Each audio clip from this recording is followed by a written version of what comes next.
developed that's called Race for the Ages. Okay. And this race Sounds right up your alley. Go on. it's been created just for old runners, Well, none of us are old. We're all Right. What's considered old? Yeah. biologically old, but there's a lot of biologically young, chronologically old Right. ultramarathon runners out there, and so they've created a race just for us now.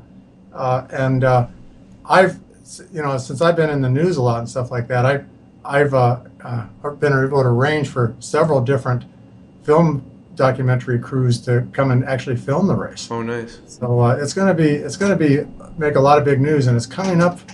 God, I want to say in September. I have to check on that. How long is the race? How long is it?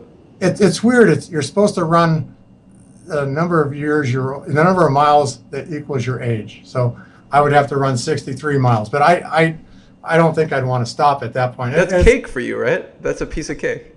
Well, last weekend I did a 100-mile race and only made it 58 miles before I crashed. Only 58. It's all relative. It was really, well, my wife kicked my butt. She made it 80 miles, but she didn't finish. It was a really, really tough race. Lots of mud, that kind of stuff that made it going up hills, like really, you're slipping down and stuff. It's just an awful, awful experience. But so 63, it's a 1 mile loop, and that kind of stuff bores the hell out of me. Yeah, so you're not like seeing new scenery, it's just over and over. Yeah, I've tried that one time before, and I actually made it 62 miles. It's about 50 miles. I just said, boy, I can't do another lap. It's just so boring. So I decided to stop at 100 kilometers, which is 62 miles. Now this race, I'm going to have to do one lap further. But I think the fact that it's for aging is to promote the idea that there's a lot of old athletes that are very athletic and still healthy. I think that's going to motivate me to go many, many miles. And I hope they allow me to go and do a typical 100-mile race. Yeah. 100 miles. So what is the age that starts at? Like how old do you have to be to be in this race? I don't know, but I assume it's probably 50. 50 and over. Yeah, it's I could bring up the website right now. I wonder how old is the oldest person who's doing it? Shoot, I don't know if we have time. We haven't started yet, right? No. Let me just bring it up and find out. Okay, it's called Race. Bring it up on my other screen. Race for the Ages. What I got, you can't buy. It resides between my eyes. Walked through the fire, came out better on the other side. See, life's like a beach if you find the sand. And right now, I feel like 100 grand. You are listening to Inspired Insider with your host, Dr. Jeremy Wise. Dr. Jeremy Weiss here. I'm founder of InspiredInsider.com, where I talk with inspirational entrepreneurs and leaders like the founders of P90X, Baby Einstein, Atari, many more, and how they overcome big challenges in life and business. Today, I'm very excited. We have Dr. William Andrews, who's one of the top longevity experts in the world and is a man on a mission to reverse aging, and has been since he was 10 years old, which we will talk about. Dr. Andrews is the founder of the biotechnology company Sierra Sciences. He's worked in the biotech industry for over 34 years, focused on extending the human lifespan. He has a Ph.D. in molecular and population genetics and was a senior scientist and director at several large corporations. In 1997, he led the team at Geron Corporation to be first to successfully identify human telomerase and was awarded second place as the National Inventor of the Year. Dr. Andrews, Bill, thanks for joining me. Yes, thank you. I will call you Bill Yes. because you demanded it, and we will get into, if people don't know what human telomerase is or telomeres, we will get into that too. But I always like to start a fun fact, and an amazing fun fact about you is you're an ultramarathon runner, and you run races as long as 138 miles. What's been your longest race so far? That is 138 miles. That was a race. I've entered it twice, only completed it once. But wow, there's a whole movie about why I didn't finish the first time. But why? At 50 miles, I ended up getting a gallbladder attack. Holy cow! I'm in the top of the Himalayas of northern India, and had to be sent to a hospital. That was the last thing I would ever call a hospital. I remember being almost, passing out and stuff like that. Wow. I was really sick, and I remember actually a cow walked through my room. That's what kind of hospital I was in. And when I got well enough to be transported, they flew me to Delhi, where I thought that was like the best hospital I've ever seen in the entire world. Really? That was an incredibly good hospital. And I ended up staying there for 2 weeks because my doctor here in the United States wouldn't let me wouldn't let me have surgery there, and he wouldn't let the doctors there do it.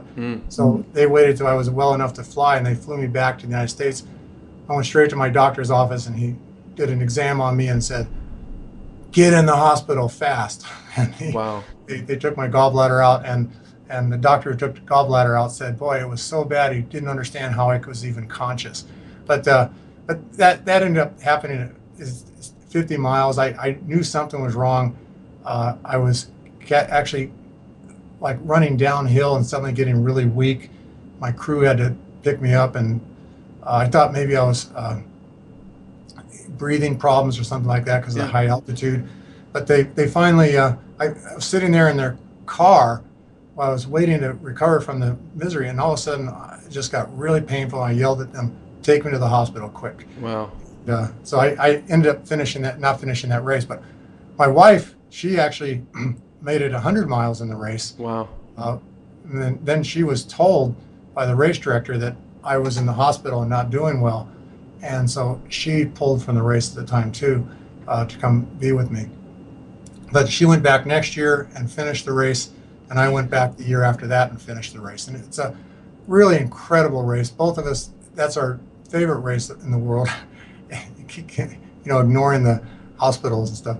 But Right. it's 138 miles nonstop in the Himalayas of northern India at 18,000 feet elevation. Wow. And it's a lot of training you have to do for it, and it's an incredible experience, incredible adventure. How long does that take you? How long did it take when you finished That race, I mean, it's a little slower pace than normal because of the altitude, but it took me 51 straight hours. Wow. That's all day, all night, all day, all night, and 3 more hours. Took my wife 59 hours. Wait, that's all day, all night, all day, all night, and 11 more hours. And at any point, do you stop, or do you just keep going? You stop every once in a while to eat. Now, I did stop. I thought I was having some heart issues at about 90. I would have heart issues with. If you don't, I think something's wrong with you. I was at the lowest altitude of the race, and suddenly I was reduced to a walk, and it wasn't even uphill. And so I said, okay, something's wrong with me. I need a doctor. And so I was put inside this little like adobe building out in the middle of, in the middle of nowhere. And they went and got a doctor, and the doctor examined me and said I was okay. The funny thing was, as soon as I got out of that little village, I suddenly felt okay too. And that's all shown in the documentaries. There's 2 documentaries, one called The Immortalist. Yeah. Netflix right now, and the other one's called The High, and that's just got launched just this month, and both of them they talk about that. But it's in hindsight now, the fact that I started feeling better as soon as I got out of there is I realized that I was having an allergic reaction to something in the air there, and so because as soon as I got out of town, I was running up. I ran up the next 18,000 foot peak at a fairly fast pace.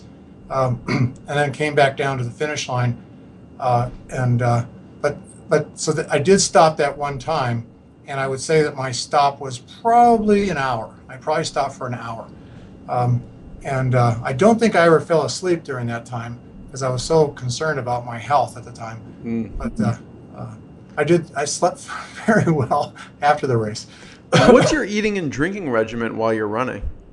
Oh, I'm a big believer in balancing the calories with the amount of calories you burn. Typical runner or walker or anybody burns 100 calories per mile. So I try to take 100 calories per mile, and that's it's equivalent to 1 packet of goo every mile. I typically keep my GPS beeping So every mile it beeps, and I take a packet of goo. I know most people can't do that. I've just got a rock solid stomach, and I love goo. and Do you have a certain goo that works well for you? I do all the flavors. Okay, Yeah. my favorite is the vanilla bean. Is it actually called goo? Like, what is the actual? Oh, okay, so goo is little packets of gel that come in the size of a Right. credit card, Right. Yeah. and I carry like 10 of them with me at a time. Yeah. And so every 10 miles, my crew would restock me with more. And then I also drink lots of water. I'm a big believer in trying to keep up with like 10 ounces of water per mile. Mm-hmm. So I carry a Camelback. 10 ounces of water is a lot. And a lot of people say it's impossible to drink that much, but I prove them wrong all the time. But I balance it very well with electrolytes, because the biggest problem with drinking water is you're diluting your sodium and potassium and magnesium. Right. And so I take electrolytes. I used to make my own, and then a company called Salt Stick came out with electrolytes that pretty much matched the ratios of the salts that I used to use. And so I now just buy all my electrolytes from Salt Stick. Salt stick. Oh. SALTSTICK. Yeah. And Bill, how'd you get into this? How'd you get into this ultramarathon stuff? I've been a runner all my life. I competed in my first endurance race when I was 10 years old. My brother, I have an identical twin brother. Really? And- Holy yeah. cow. And he and I were in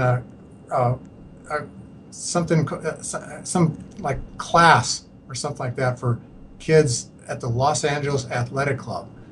And so every Saturday, my father would take us there for training and boxing and diving and swimming, and one of the things was running. And then one day it was announced that we were going to have a big 1 mile endurance race, and so it was around a track that was 1/10 of a mile long indoors.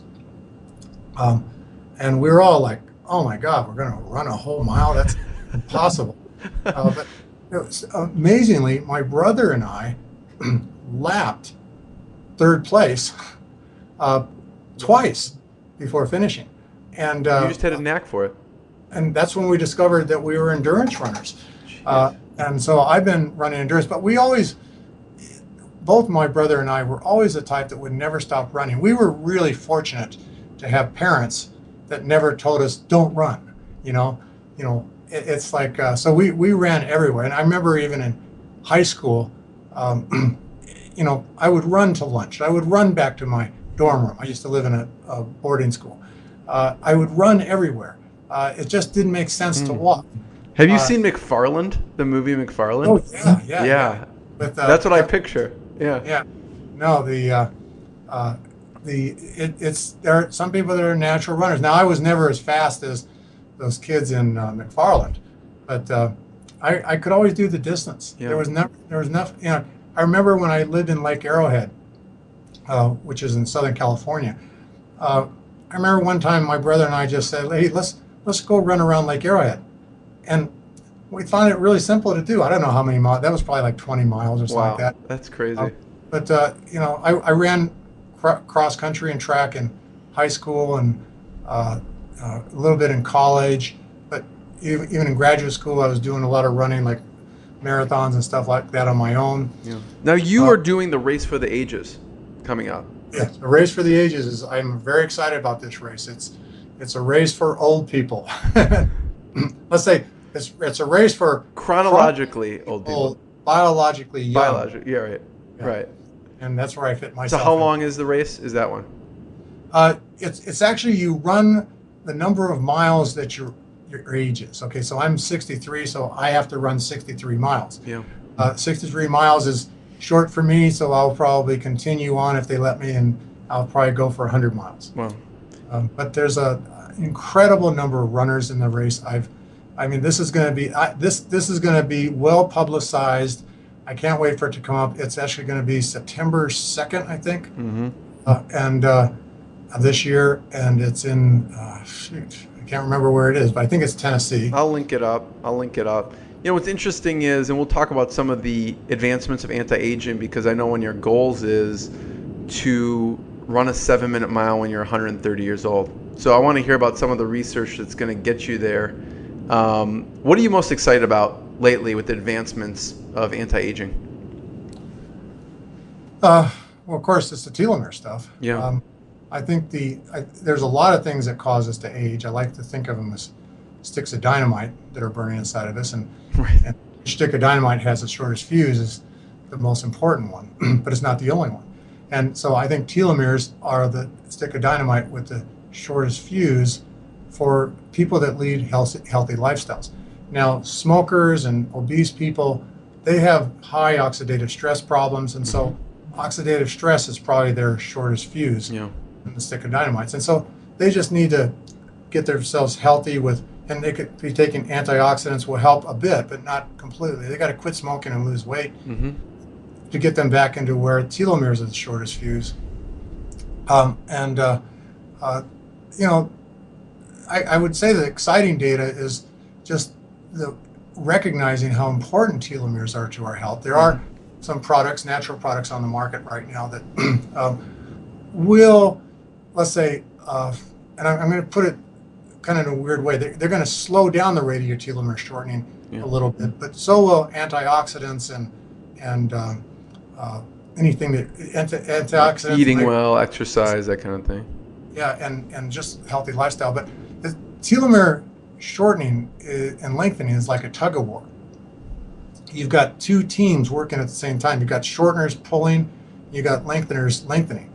And in almost all of our cells, there's no lengtheners. It's just one-sided pulling. Now there's a basal level of shorteners you can have. Like I usually like to say you can have two people pulling, you can't get less than two. Okay, and that's called the basal level of telomere shortening. Yeah. And for people who don't know, like you have this amazing diagram or visual in your talk. Telomere shortening equals aging, and telomere lengthening equals, I guess, reversing aging, right? And you have this diagram where you show this kid, this baby that grows into adolescent, that grows into adult, that grows into a older person, and you see the telomeres kind of shorten as the person gets older. I just want to set that frame for people who don't know that. I guess we haven't really explained telomere shortening and stuff like that, but yeah, talk about then. I guess let me finish the tug of war. Yeah, thing. go ahead. You can add people, and that will increase the rate of shortening. And if you can decrease the rate of shortening by taking some of those people away, but you always have two left. I see. At the same time, you can also add lengtheners, but sometimes you don't add enough lengtheners to compensate for the shorteners, so it's still shortening. So you have two ways of decreasing the rate of shortening. One is to get rid of some of the shorteners, and one is to add lengthening. And so some natural products exist right now to actually add lengtheners, but they're not strong enough to actually reverse our aging, even though some of them are showing age reversal effects. They're not showing, I still look 63 and I don't look 25. And well, I always say when Betty White walks out on stage looking 25 again, then I'm going to say aging's been cured. So tell people about telomere shortening disease then. Okay, well, we have telomeres are at the very tips of our chromosomes. Yeah. And if you want, think of it like a shoelace. You've got a long shoelace, and the shoelace is like a string of beads now, and the sequence of the beads are what gives you your eye color and hair color, because there's genes on this string of beads. Now, just like a shoelace has caps that protect your shoelace, chromosomes also have caps called telomeres, and they protect our DNA. And every cell in our body, we have 100 trillion cells in our body. Every single cell in our body contains telomeres. In fact, every single cell in our body contains 46 telomeres, and actually 92 telomeres at some stages of the cell cycle. So we have a lot of telomeres, and they get short every time cells divide. And it used to be kind of thought that this shortening was a result of aging. But when we discovered an enzyme called telomerase, we discovered it in 1993. I guess, became recognized in 1997. We discovered it in 1993, and we found that we could then put it into cells that lacked telomerase, and we found that we lengthened their telomeres, and the cells became younger by every method of measurement That's you can amazing. imagine. And so that said that telomere shortening wasn't a result of aging; it was a cause of aging. And so it's it changed everything, and so it made me very interested in trying to find ways of producing telomerase in all of our cells. The way that we introduced telomerase. Sorry if I pause there for a minute, but I just got a message showing up on the bottom corner of my screen. I had to read it, but it's not important. Okay, good. The I hope you can cut some of that out. No, I just go with it. Yeah. Okay. All right. Good. The So you're saying the what's interesting about that, when you discover it in 1993, I want to know, what was the lab like? I mean, was it just someone at 1 a.m. who discovered it, or was it like someone just erupted and like I discovered it? What was the scene like when it was actually discovered? Well, there's different levels of discovery. Yeah. Because you discover it and you celebrate, and then you have to prove it to everybody else, and then you celebrate it again. Right. Okay? And so, what happened is, I worked with Bryant Viaponto and Jun Lee Fong and Walter Funk and a few other people, and I was the leader of the team. I was the director of molecular biology, and we designed all these different approaches to try to get it. And so, I don't want to give credit to one person or another, because some people were assigned one thing, some people were assigned another. But one of the approaches that was actually Junlin Fong and Brian Viaponto were working on, they ended up getting some like bands on a gel that correlated with what could be a telomerase activity. Mm-hmm. They cut these things out and sequenced them, but the sequence, didn't mean anything. I mean, because we had no idea what the expected sequence was supposed to be. Yeah. But I took the sequences because I'd written a lot of software for computer modeling of DNA and RNA and stuff. Yeah. And so I took these sequences and analyzed them, and there was something like 17 different sequences that they had isolated. And when I looked at sequence number 3 and looked at how the RNA folded up and it's where the key things that sequences that could be potential key sequences were actually in bubbles, and how hairpins were perfectly structured and stuff like that, I just said, this is it. Really? And you just saw it and knew it? Yeah, I said, we discovered telomerase. And that was 3 months and 17 days after I started working at Geron Corporation. Right. Well, and we'll get to that story of how you got there, but yes. But at that point, nobody believed me, and not even Brian Viaponto and Julian Fong. Why not? Why didn't they believe you? Because they didn't understand the folding of RNA as well as I did, and how my minor in college was statistics, and I think that's something that's really underrepresented in schools. And to know the probability that an RNA could have a folding pattern like that, based on probability and statistics, made it say to me, that has to be it. There's no way something could fold like that, but be just by chance. It had to be real, and the fact that it put what's called the telomere coding sequence, TTA-GGG, TTA-GGG, into this bubble, okay, on the RNA, was like also equally unlikely. And so all we did was, to prove it, is we went ahead and mutated that sequence I just mentioned, TTA-GGG, TTA-GGG. We mutated it so it made something like TT-GGGG, TT-GGGG. And then we put that RNA back into cells, and then ask what telomeres, what were the sequence of the telomeres now? And the telomeres suddenly became TT-GGGG. Oh, wow.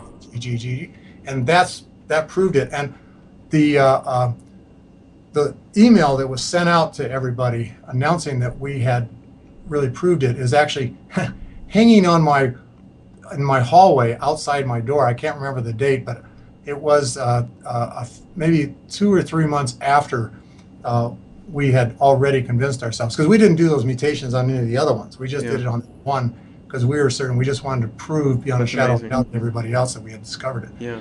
And now it's unambiguous. Everybody is confirmed all over the world. Yeah.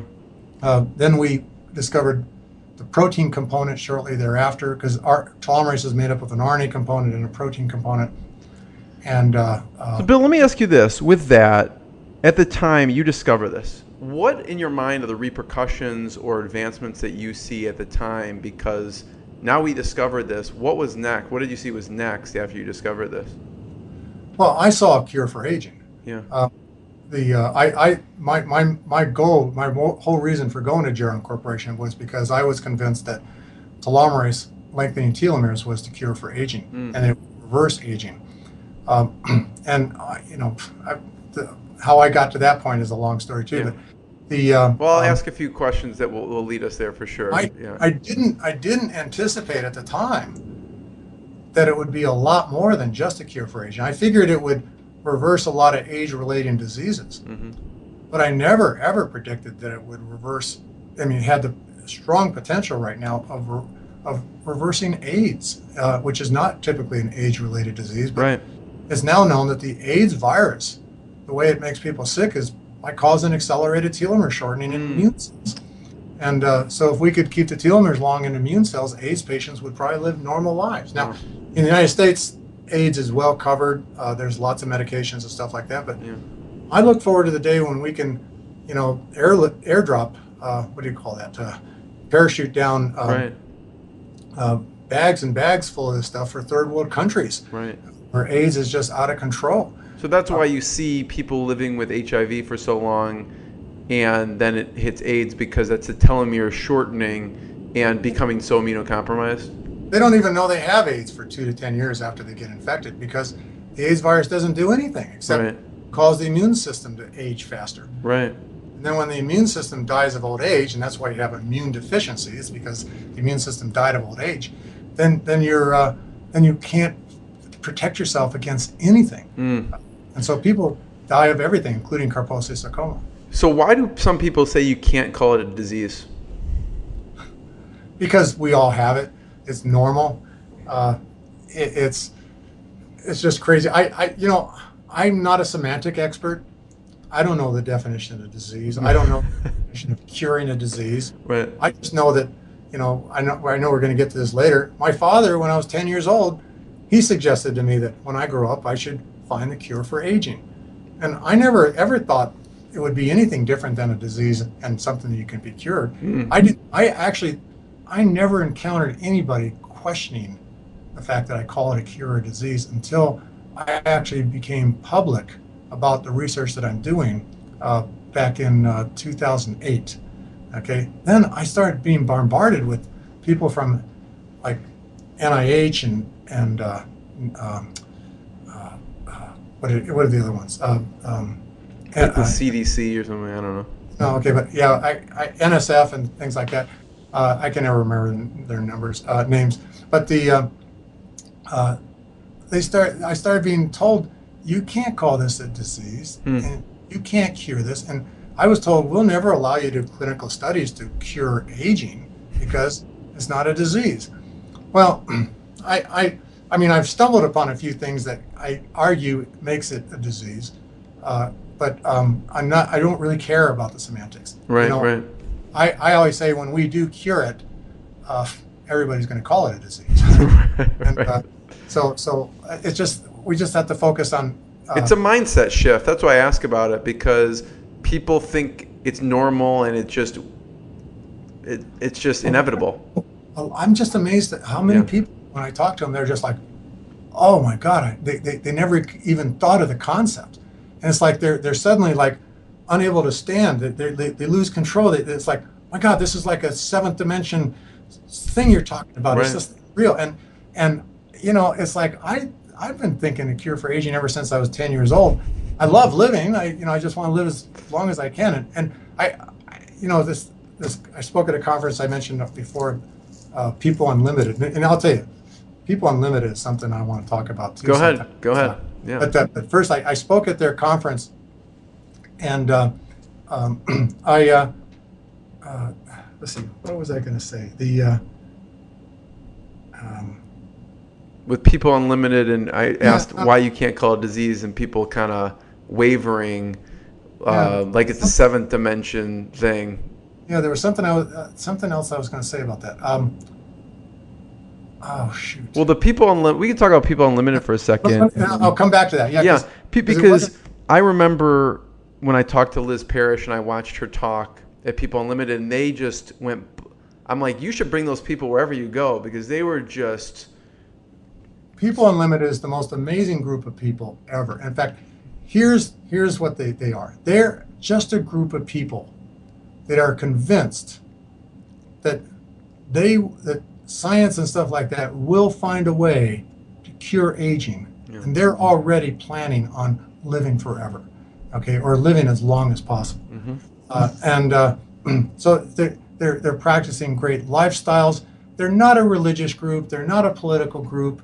Some of them in there are religious, some of them are political, but when you attend any of their meetings, it's just if there are people out there that are like-minded like I am, that I just love living and I want to live as long as I can, then those people, you all out there, you should join this People Unlimited group. I mean, it is amazing. I've spoken 3 times now to the group, and I'll tell you, I've never enjoyed speaking more because the audience is so enthusiastic. Amazing. Yeah. And boy, I sure wish I could remember. What'd you talk about this time around to People Unlimited? Well, it's like I have so many things I can talk about, but I typically like to talk about just to first define what telomere shortening is, and then define. I like to talk about how I got involved in aging, how much I love living, and how. Oh yeah, I know what I was going to say. Okay, there's a term that I learned from friends of mine, and I'll mention his name, a guy named John Vigil in Las Vegas. As Vigil. He's a sports medicine doctor. He's really, really excellent. A lot of ultramarathon runners go to him, and a lot of like ultimate fighters and stuff like that go to him. Frank Mir. He's an incredible guy, but he told me this term FOMO, FOMO. And it became really popular with me. And so I made a slide at the People Unlimited, said FOMO. And I said, this means fear of missing out. And if I'm not afraid of aging, I'm not afraid of dying or anything like that, but I'm afraid of missing out on being here when we find life on other planets, when we find the origins of the universe, and we find a cure for all these different things, and we find how to figure out what the structure of an atom is and how its secrets are going to explain the whole universe to us. It's like those, and then all the alternate universes and the multiverse and stuff like that. I don't want to miss that, I don't want to miss out on that. So it's fear of missing out, and that's a great reason why I want to live as long as I can, because I love living, and I don't want to miss out on all the great things that are going to happen in the future. Yeah. So Bill, we were talking about telomere shortening and things that accelerate telomere shortening, with oxidative stress, aging, cigarettes, bad diet, poor exercise. Anything else that you found that surprised you that has accelerated, that accelerates telomere shortening? Ooh, let's see. Because you just mentioned the ones I would say, but just a sedentary lifestyle accelerates aging. Yeah. You mentioned stress. Let me emphasize stress. There's 2 types of stress. There's oxidative stress and there's psychological stress. Not the kind your boss gives you, and that causes the caregivers of Alzheimer's patients have been tested in 2 different studies. In both cases, they were shown to have shorter telomeres than their friends their same age. Really? That were caring for somebody. The stress of the telomere shortening. Also, adults that were abused as children have shorter telomeres than adults that weren't abused as children. all because of stress. Household income, low household income, the neighborhood you live in, all these things have been shown to cause accelerated telomere shortening. Yeah. All that's stress related. Yeah. Stress is a horrible, horrible thing. And so you got to decrease stress, and there's a lot of things. That's really interesting. Yeah. I'm curious if are there studies that show, like, if you go to a psychologist, let's say they compare like abused children and ones who went to a psychologist and worked on it and didn't, if their telomeres were still shortened after doing therapy, or is it pretty much locked in at that time? Once your telomeres get short, there's no way to lengthen them by lifestyle choices. There's only 2 methods ever discovered in human cells that lengthen telomeres, and one is expression of the enzyme telomerase. So to produce the enzyme telomerase inside your cells. And the other one's called ALT, A-L-T. It stands for alternative lengthening of telomeres. And it's a method that involves recombination of the telomeres. So they recombine and actually get longer as a result. ALT is only found in mutant cells, okay? Most specifically cancer cells. So it requires mutation. So that's not the kind of thing we want to do. Yeah. You have to alter the cells to do that. Yeah. But ALT doesn't stand for altered. ALT stands for alternative. Yeah. But but producing telomerase is really the only way that we can lengthen telomeres and not cause any other mutations or side effects and still have normal cells. Yeah. So we could produce telomerase, lengthen our telomeres to the length of a 24-year-old, and then if we shut the telomerase gene off, that cell would be absolutely 100% identical to a cell from a 24-year-old. Wow. And the telomeres will then start shortening at the normal rate, and so 26 years later, you'd be 50 again. And your cells would be, at least, and that's what I'm trying to make it so that the whole body, the whole human, would be aged like that too. So producing the telomerase will help essentially reverse aging, stop aging and reverse it. What is known to do that? What can? Again, that's the next question, right? That's the question. Okay, there are several products on the market. Yeah. That would do it. There's 2 products on the market that would do it. Okay, but only one of them has clinical studies that actually prove it. So let me just mention that one. Yeah, that's the TA65. Yeah, TA65. Yeah. They have several clinical studies. It's a very respectable company. I mean, if anything, I'm a pharmaceutical scientist by trade, and I've been kind of forced to enter the natural product arena just as a way to obtain funding to fund my pharmaceutical research. And I mean, I've learned that there's a tremendous amount of misinformation, quackery, charlatan type stuff in the natural product field. I do not associate myself with those companies. If you ever hear of me being associated with any company, it's a highly respected, very ethical company. Yeah. But I don't want to mention names at this time, except I do want to say that, like we said, TA65 does have clinical studies, and it's run by very ethical people that are very passionate about curing aging. But it's a mild telomerase inducer, and so is the other one. Neither one of them will be sufficient enough to turn us into 25-year-olds again. But in both cases, I've seen tremendous. I'm not a testimonial person, but with myself, I've seen tremendous improvement in my running. My endurance has gotten better. Yeah. I remember reading that you were their first customer. I was TA65's very first paying customer. There were 3 other people who worked at the company that started the day before I did. And I tell you, this was exciting. This was exciting times because none of us knew at the time what the potency of it was. We had, because Geron Corporation, where I had used to work, they developed TA65 after I left. They didn't want to focus on this anymore. They wanted to go and focus on cancer and stem cells. Yeah. So this company, TA Sciences, they licensed it from Geron Corporation. without any studies having been done. It was all they knew is that there was data showing that it actually produced telomerase, but we didn't know how much. It quantitated. You'd wake up the next morning like 10 years. Yeah. Right. No. The next morning, both me and the president of the company, Noah Patton, we were calling up each other every day saying, see any aging? Are we getting younger? Things like that.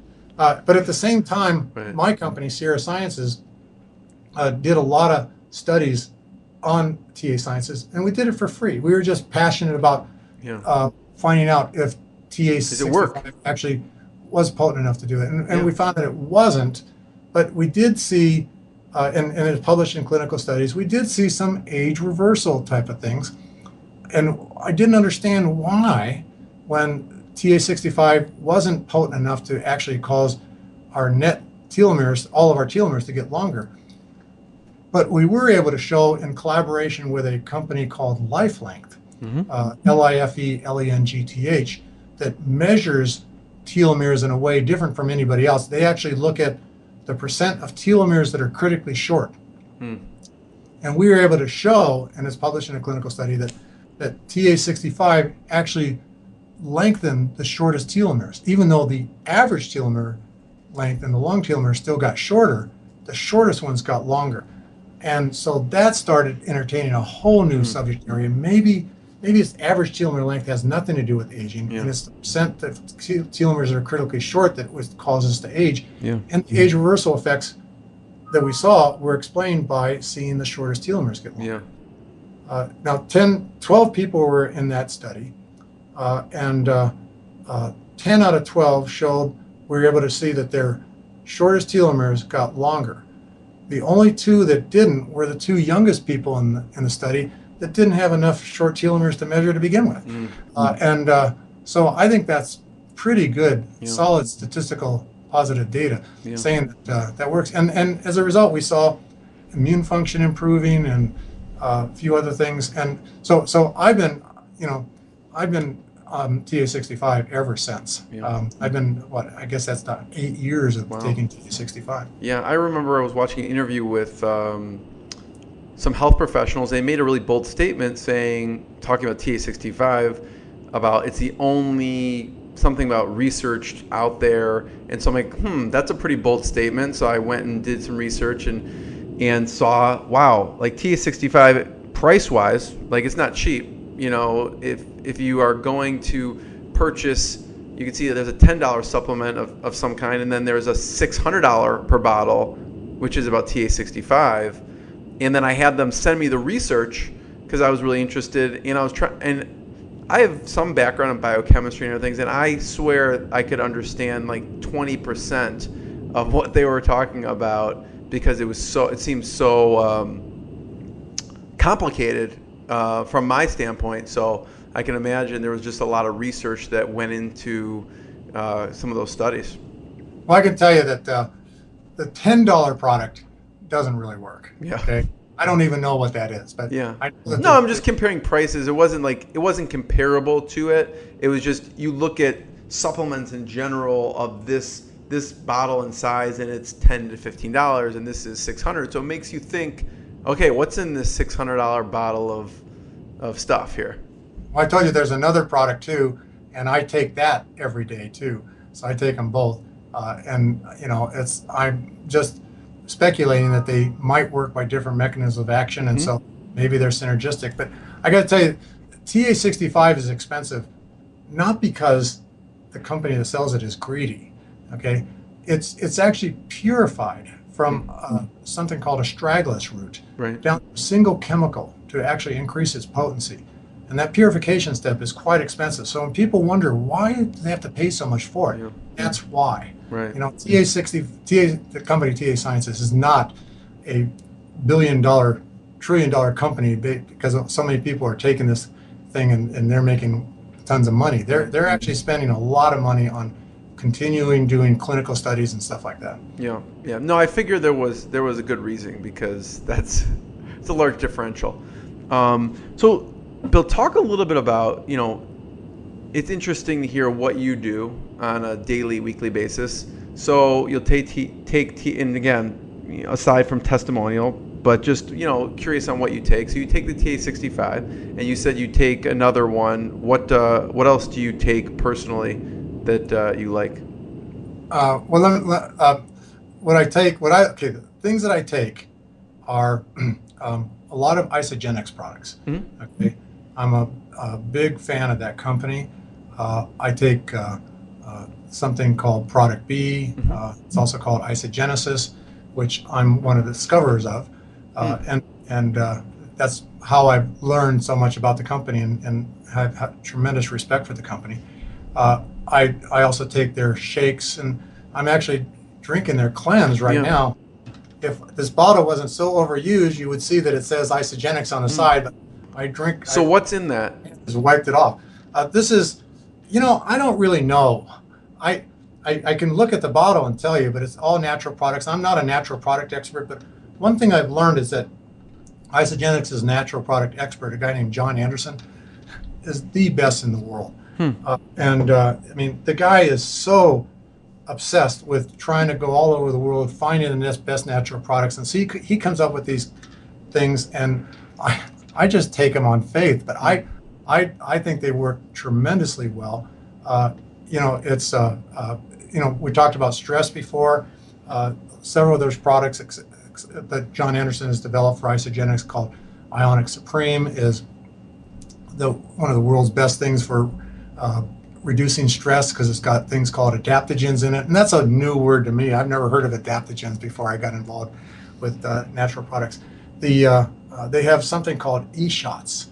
Okay, e-shots, I think, are the greatest invention in the planet. It's like 5-hour energy, except it's also got adaptogens in it. And so when I take a 5-hour energy, I'm caffeine. I'm sensitive to caffeine. I'm very sensitive to caffeine. Yeah. I've tried it sometimes. I remember driving on the freeway one time and trying to do it, and within about 15 minutes, I had to pull over in the shoulder because I started shaking so much. I'm the same way, same exact way. And, I'll get all jittery. Yeah. Yeah, and I suddenly worried about my health and would I be able to control myself in a dangerous situation. Now, so I was a little leery at first when e-shots came out, but I gave it a shot because I was such a big fan of isogenics. And it didn't do any of that stuff. And it has caffeine in it, but it also has all these adaptogens that reduce stress. And so this is crazy, but I sometimes take it to go to sleep. Really? That seems weird, yeah. I'm really stressed out. I'll take a e-shot, and it helps me go to sleep. But it also helps me get more alert. I've started this routine of every time, like 10 minutes before I get on a stage to talk to people, especially if there's a lot of Q&A, I'll take an e-shot. I'm just always amazed at myself at how well I respond to everything, because it makes you alert, makes you calm, makes you more sociable. I think it's I can go on and on about isogenics. Interesting. All their products. I just, when I look over at my other desk behind the computer here, it's just covered with isogenics products and blenders and things like that, because that's all I do. My meals are all isogenics and stuff. So what else do you do, Bill, that would surprise people in your daily routine, whether it's food or, obviously we learn the exercise component. I also take pharmaceuticals, and a lot of people in the natural product world are just totally against pharmaceuticals, and I think they're wrong. I think the reason why pharmaceuticals get a bad rap is because they have to be prescribed, and the doctors that prescribe them have to keep records of reports. And so every time somebody shows a side reaction to a pharmaceutical, the doctor has to report it. And so that's why everybody knows about all these side effects of pharmaceuticals. Whereas natural products, people get a side effect, and the company will say, well, quit taking it. And that's all. No records, no documentation, nothing.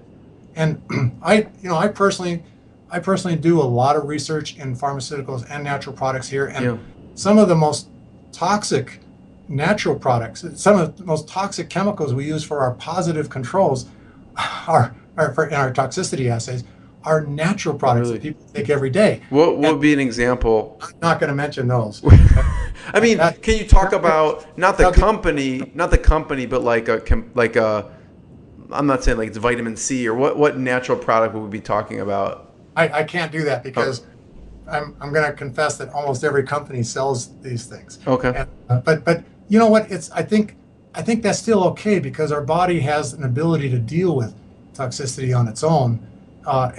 So the real big problem isn't, are some things toxic to you and some things not toxic to you. The really big problem is that there isn't a chemical on the planet that somebody's not sensitive to, because we all have different immune systems in our what's called a multi-histocompatibility complex. We have these DNA sequences that are used to make our antibodies, the variable region of our antibodies, and they're different in different people, and so we have sensitivities to different things. So it's not pharmaceuticals are bad and natural products are good, or vice versa. They're all good, okay, and it's just some people can't take them. Yeah. But I do take pharmaceuticals, and I would say the pharmaceutical that I'm taking right now that I recommend the most is something called metformin. Okay, metformin was originally developed to help diabetics, but it was amazing that there's lots of, and here's an important term I'm going to use: scientifically peer-reviewed journals, scientifically peer-reviewed research. There's lots of scientifically peer-reviewed journal articles showing that the people that are taking metformin had a lower incidence of cancer. People that weren't taking it, and it's been showing lots of other health benefits too, and now it's being touted as maybe something that extends lifespan. I've been taking metformin now for I think 8 years. Wow. A gram a day, it's how did you discover that you should be taking it 8 years ago? Just by keeping up on the public literature, but scientifically peer-reviewed literature on I don't follow just aging. I follow cancer and heart disease research too, because that's what I was doing before I got into telomeres, was heart disease research, cancer research, and inflammation research. Yeah, I'm going to talk about that a little bit. So I want to go back to when you were 10. What did your dad tell you? But let me back up a bit. It was around Christmas time, and my parents, neither one of my parents graduated from college. They're smart people, but they weren't like me. Okay, I was the weird kid in the family, but I had 6 or 7 brothers and sisters at the time. I can't remember how many I had at that time, but because I had more later. But I asked for a telescope for Christmas. Okay, and so my parents, on Christmas Day, I opened up the package, and there was a little toy telescope, and I cried. Okay, they didn't understand why I was crying. I said, I want a real telescope. I want a big reflector telescope with a really nice polished mirror and a really nice optical scope that I can look in. And I want to look out in the universe and see all these things that everybody talks about. And they were like blown away by this. Well, to get me to quit crying, they put me in the car and they drove me to some stores. And on Christmas Day, maybe it was the day after Christmas now, we ended up finding somebody that was selling a used telescope in some newspaper article, advertisement. And so I went and I looked at it and I said, this is it. And my parents were shocked that this is something a 10-year-old kid wants. How did you know that? I was in elementary school. There was in the classrooms, there's pictures of Jupiter and Saturn on the walls. I just knew that you looked at those in telescopes, and maybe sometime before, maybe I actually looked through a telescope at somebody and was absolutely in awe. And back at that time too, is like, I think this was before Star Trek, but I was very interested in being somebody that would go into outer space and explore the planets and things like that. And my parents, I used to joke about that with my parents too. Not joke about it, but they thought I was joking.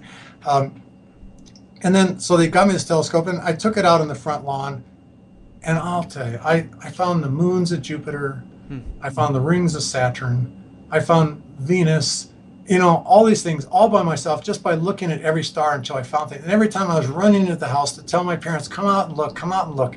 And they were just astounded. And then my father walks out, because I'll never forget this. He walks out and he says, Bill, since you're so interested in science and medicine, when you grow up, you should become a doctor and find a cure for aging. And he said, I don't know why nobody's done that yet. And it was like, it made it sound like it was something that's going to be really simple. And, at that time, I had no scientists, friends that were my age. And so I thought maybe that I was a rare bird. So I thought, okay, I'll make that a mission, because I thought, God, yeah, why isn't anybody doing that? That's a great thing to be doing. I love living. I don't ever want to die. I don't ever want to be as old as my grandparents were at the time. I'm now older than they are were at the time. But I've been obsessed with it ever since. Yeah. And all through high school and college, everybody knew of me as the guy who was going to try to cure aging. They just saw something in you that was different, and interest and that spark for science. Yeah, Yeah. well, that's what my father did. And my father, I didn't know this at the time, but he had been somebody who had been saying that all his life. Really? Yeah, he's the person that coined the phrase, as far as I'm concerned, cure aging, you know, because that's what he said to me. And so I remember when I first got out of graduate school and started working in biotechnology, he was so excited about the fact that I was in biotech, but there was nothing at the time that I thought worthwhile to pursue in the anti-aging world. Right. But I told him that there was a conference coming up, and it was at the Grand Labakan Hotel in Lake Tahoe in 1993. And it was a conference on aging. And so I told my father I was going to go to that conference to find some way to start a company to cure aging. I was convinced that grant funding and stuff like that was never going to work. The only way, if you want to cure aging, you were going to have to start a company and find investors. Yeah. So he said that he wanted to go to the conference too and make a documentary on curing aging. And as a result, he and I went together at this conference. He contacted ahead of time all the main speakers, tell them they were doing. I didn't know them at the time, but I ended up meeting them through my father, because my father met him at the conference, and we all had this big dinner. And so I instantly became right in the middle of all the biggest names in anti-aging. And, Tom Johnson, big name, and Caleb Finch, big name in anti-aging. They were all there. I'm going blank on some of the other names, but they were, Mike Rose. That's where I met Mike Rose. In fact, Mike Rose and I, along with another doctor named, I can't remember his name either. Last name was Sabor, or maybe his first name was Sabor. He was a foreigner. The three of us decided to start a company working on using Mike Rose's approach towards the way he had extended lifespan in fruit flies. That company, we spent all night planning that company. We decided to call it Project Methuselah for the company. And what was it going to do? I'm trying to remember that other guy's name, but we were going to just select for longer living mice, because the Sabor guy, God, I wish I could remember his name. He had over like 30 years had bred mice and had bred longer living mice. And so we thought, well, let's use Mike Rose's accelerated protocol to do that with Sabor's mice, and see if we can identify the genes that are involved in the aging process. And so I was really excited. I'd been up all night, and the next morning, very next morning, I'm barely awake, and I go back into the conference room, because now the conference has started up again on its second day. And I'm listening to a guy named Calvin Harley talk, Dr. Calvin Harley. And he talks about the things called telomeres. Now, of course, we all knew what telomeres were. Anybody who'd gone through college or even high school knew what the tips of chromosomes were. They were called telomeres. But he had said that they get shorter as you age, and that they, in such a way that he could take blood from anybody in the audience, measure the length of the telomere, and tell them how old they are, and more importantly, how long it'll be before they die of old age. Wow. Well, up until that time, I was really frustrated, because none of the theories on aging made any sense. Why do if we age because of environmental problems, why do people who live on the North and South Poles age at different rates than people who live on or why do they age at the same rate? Right. Live on the equator. The environments are very different. And then why do cats and dogs age at different rates when they're in the same environment? And so all these things didn't make sense. I decided a long time ago, even back when I was still in college, maybe even high school, there has to be some kind of clock that ticks. And but what is that clock? I did look at circadian rhythms as a possible clock. I even talked to NASA about sending up some animals to put them in a different circadian rhythm than they are on Earth and see if it affects their aging process. I had already sent experiments up on space shuttles. Really? Yeah, in fact, purification of erythropoietin was one of the things that I was doing with their electrophoresis operations in space. So I had connections there, but I'd convinced myself that with a lot of published data that circadian rhythms couldn't be the explanation. Mm-hmm. So all of a sudden, this guy's talking about telomeres, and I'm sitting there thinking to myself, shoot, I just started a company to focus on breeding mice. What am I going to do? But when Calvin Harley got done, I went right up to that podium before he could even get off, and I said, has anybody figured out a way to lengthen? I think he talked about the Nobel Prize winner's discovery of telomerase in an organism called tetrahymena. Mm-hmm. And I said, has anybody discovered telomerase in human cells to lengthen telomeres? And he says, no, we've been looking for years, and we can't be able to find it, including the Nobel Prize winners. Nobody's been able to figure it out. And now I'd already developed quite some fame from a lot of different biotech successes in a lot of things like tissue plasminogen activators. You're working at like Codon and Burlex Corporation, Biosciences. But so Calvin knew who I was, and I said, he said he was frustrated with saying they can't figure it out, and I said, let me come and work with you. I'll figure out what it is. I'll discover telomerase in human cells in 3 months. I'm usually pretty good at predicting how long it would take for me to do something. How'd you know that? Just from basics, because I know all the techniques that have to be used. I know how to do them. I also know that I will work round the clock. If I'm going to not make a deadline, I'll work around the clock for weeks and do multitask. I can do 10 different experiments at once and make them all work. So I knew I can fulfill any goal. It took me 3 months and 17 days. So I was 17 months late. It was kind of an That's still pretty good. But I went back to, I said, let me come and work with you. I've been in 3 months. And he says, okay. 2 weeks later, I was working for him, but I was in this dilemma. I just started a company. I was actually president of this Project Methuselah company. So I went and talked to my father, and I said, you got to help me out here. I've just become president of Project Methuselah, and I want to go I want to go work at Geron as an employee. And he says, well, let me be president. And I said, that's exactly what I was hoping. Because my father had a successful career at starting lots of companies. He was a world famous television producer, game show television producer, produced like the #1 daytime television show for 7 years. What was the game shows and television shows? You Don't Say was the main one. And then there was also Celebrity Sweepstakes, It Takes Two, Liars Club. I mean, anybody can Google Ralph Andrews Productions and they can find out. They'd be amazed. He made a few movies too. So he had a pretty successful career. And he started other companies.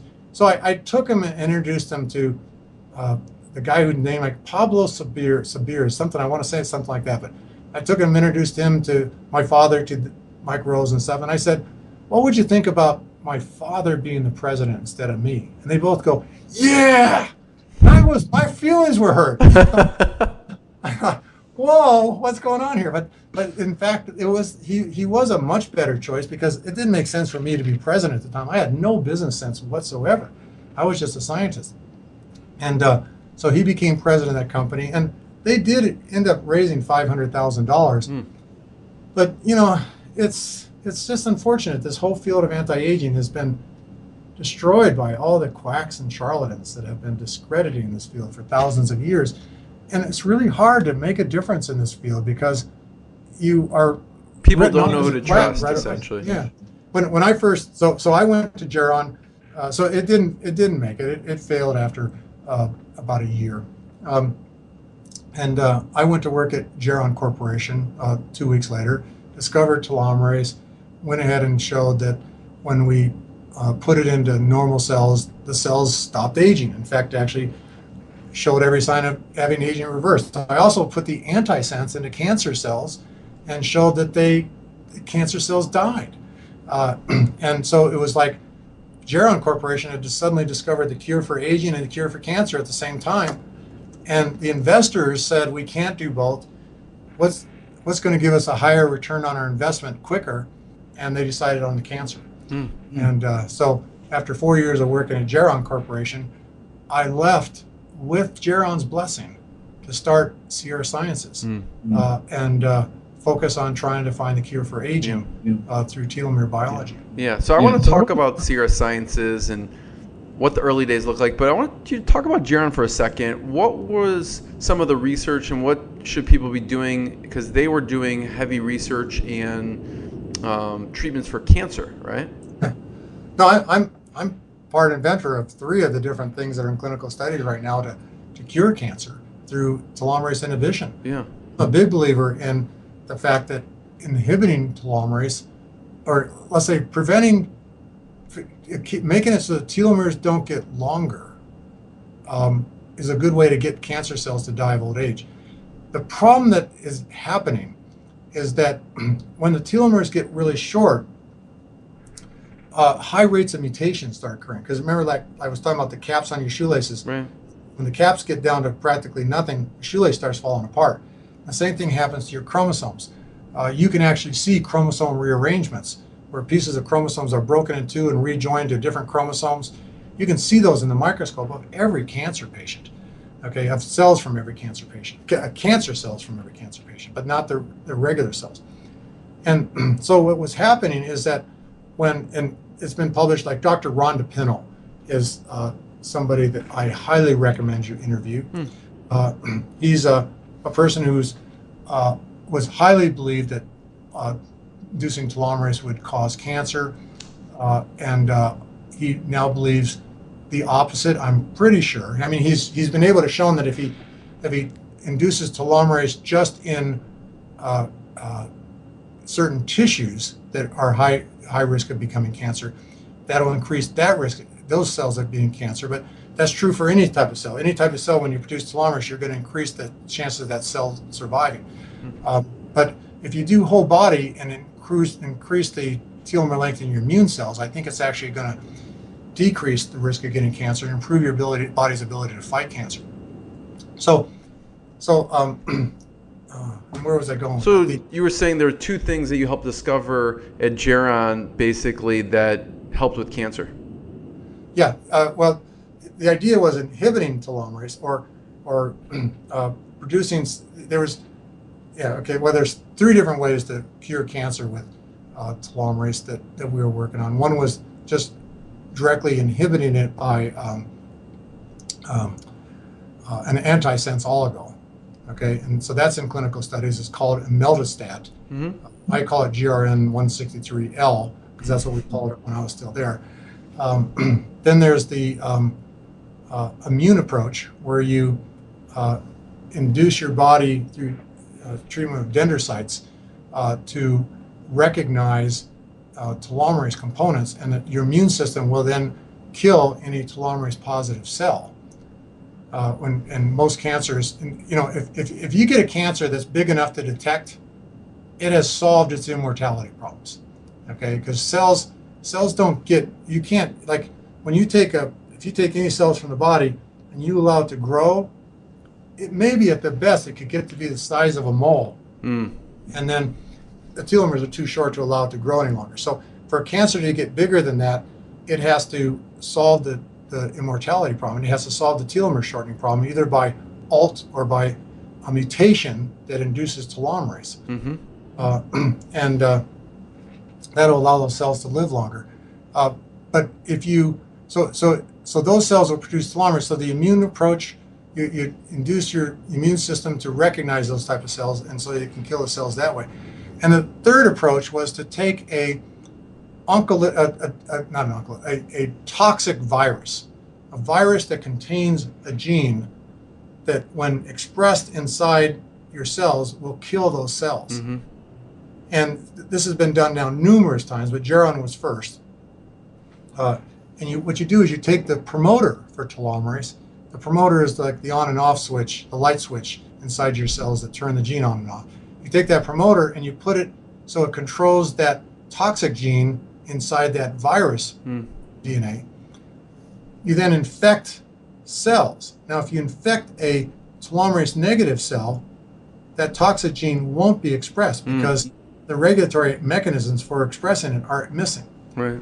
If you infect a cancer cell, the regulatory mechanisms are now all messed up so that they are now turning the gene on. It will turn on that toxic gene too and kill the cancer cell. I mean, all those approaches are really, really exciting. And I still have high hopes for the virus approach and the immune approach. But the antisense approach has not been working because what happens is the telomeres get, so you see the cancers disappear, but in 1 in a billion cells, okay, well, let's say when it's killing the cells by making the telomeres get really, really short. Okay, well, then all of a sudden mutations start occurring at a high rate, and maybe 1 in a billion cells are going to mutate in such a way that they induce telomerase to be produced, or they induce the ULT pathway. And then so even though you see all the cancer cells die, those few, that 1 in a billion are surviving, they grow back. And then those are immune to the telomerase inhibitors or anything else. And that's the other thing, is that by letting the telomeres get really short, you make cancer cells resistant to any kind of therapy that you could provide to kill cancer cells, because mutation rates allow cancer cells to survive anything you hit them with.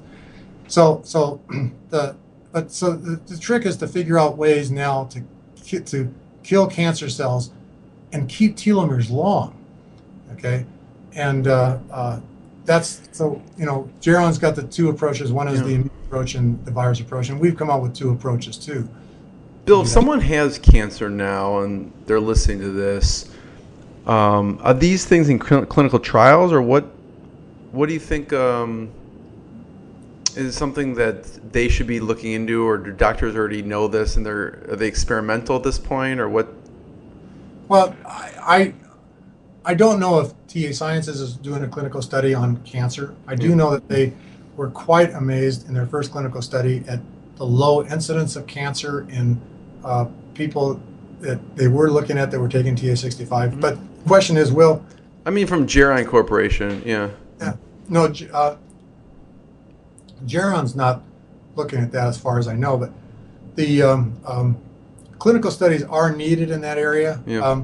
But I'm a big believer in the idea that, not mention any products or anything like that, and let's say future products, that if we lengthen telomeres in all the cells of a body of a person that has cancer, that's going to boost their immune system's ability to fight the cancer. Mm-hmm. I think anybody who has cancer is suffering from also immune senescence, where their immune system is weak, or the cancers have evolved or developed ways to fight the immune system. And by making a stronger immune system, you increase your ability to do that. But the bottom line is, I doubt that if you already have a cancer that's big enough to detect, I doubt if inducing telomerase in all the cells of the body is going to have any beneficial effects on that cancer at all, because they're already immortal. Right. There's no way to make something immortal more immortal. That doesn't make sense. Yeah. And so it's more the heat-seeking missile viruses that turn on and kill the cell, essentially, is the best. I think that's something. But I'm a big believer in the idea that people should, if they find out they have cancer, they should take a telomerase inhibitor to get rid of that cancer as much as possible. Then take I'm just forgetting a step. I think that they should take a telomerase inducer first, because the cancer is not going to be affected. The cancer is already immortal. Take a telomerase inducer to help boost your immune system. Then stop taking the telomerase inducer and take the telomerase inhibitor. The only reason to stop taking the telomerase inducer is a waste of money to take it then, because if you're producing telomerase inhibiting it, you're not getting any beneficial effects. So stop taking the telomerase inducer just to save yourself some money. Take the telomerase inhibitor to specifically kill the telomerase positive cells. In fact, that's another reason to quit taking the telomerase inducer, because you don't want to kill the other cells either. So you want to take the telomerase inhibitor to kill the telomerase positive cells that remain after you quit taking the telomerase inducer. And then after those cells all disappear, then go back on the telomerase inducer okay, without the telomerase inhibitor to help boost that immune system. Okay. And I think that's the way to go and the way everybody should be doing it. But I'm not an MD. I can't give medical advice. There is no telomerase inducer right now that I would recommend for that. But I hope in the future we will have clinical studies done and we'll have stronger telomerase inducers to actually make it a much better fight. Yeah. So Bill, how did you know it was time to leave Geron and start Sierra Sciences? My mission was, my goal was to never start my own company. I never ever wanted to do that. I just wanted to cure aging and retire, and actually go off and cure something else, maybe off my own funding that I create by all the profits I make from curing aging. But I remember that I did an experiment where I, in collaboration with two scientists at University of Texas Southwestern, where we had produced telomerase inside of human cells and showed that they actually exceeded the Hayflick limit. It wasn't quite the Hayflick limit. It was another limit that's more involved in cancer called the M1 and M2 phases. But we showed that they exceeded that, which was saying that we had stumbled on a cure for aging. And so at the next meeting at Geron Corporation, at the next scientific science meeting, I presented that data. And, people were applauding, this is the first time in the history it's ever been done. And, I was surprised that one of the senior people at Geron said, I thought I told you to quit working on aging. Not the response you're looking for. No. Yeah. And I said, we have decided that the investors have decided that we're not going to work on aging anymore. We're going to focus on cancer and stem cells. Actually, not even stem cells at the time, but cancer. And so I was like, God, I just presented data, world-class data, that is the first time ever that aging could be cured. And I got that kind of response. And I mean, I want to defend the person that said that, because the person was also very, very passionate about finding a cure for aging. That person was just as upset about the fact that the company was curing it. But I realized that now it was a company thing. We were all employees and we had to do what the company said. Right. And so I walked across the hallway. My office was right across the hallway after the meeting was over. I got on the phone and I called a person that I'd been working with for 20 years at a previous company. And I told him that I'm ready to leave Geron, and I'm ready to start my own company. And could he help me find someplace else to work while I do that, and some other way of bringing in some money while I do that? And sure enough, he got me involved in a company called EOS, E-O-E-O-S, to develop a DNA array, something I can do in my sleep, a DNA array for looking at cells, looking at like what genes are turned on and off in cells. And I spent 3 months doing that, and that 3 months gave me the time to actually put the business plan together and start.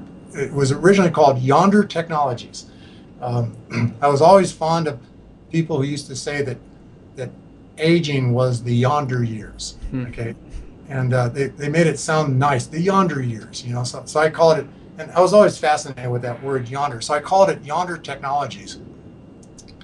And then remember before I was telling you how quacks and charlatans have been discredited in this field, that people didn't want to invest. Well, when I did find investors, I did find it quite quickly. I mean, my Investor of the Year, my National Inventor of the Year award helped a lot there, but I found investors right away, and the first thing they said to me is that they don't want anybody to know that they invested for aging. And so they made me change the name, and I think it's okay now to say that they were members of an organization called Sierra Angels.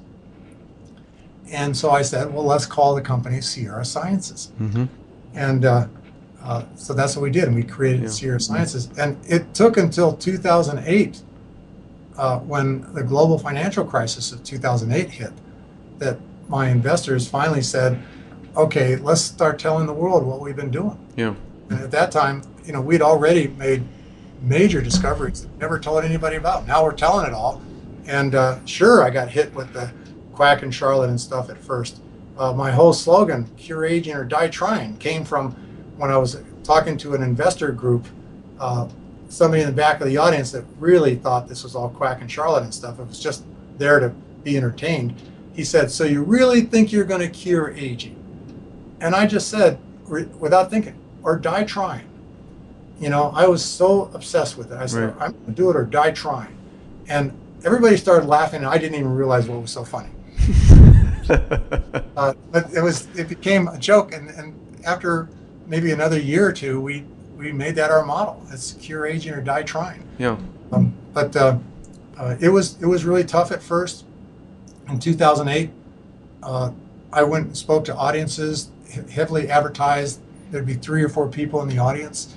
But the good news is people who went to those audiences started recognizing that, this guy's not a quack or charlatan. This guy knows his stuff, and he's making really good points and stuff. And he's not trying to sell us anything that doesn't work. He's trying to tell us that he's trying to develop something that really will work. And so I wasn't trying to sell anything.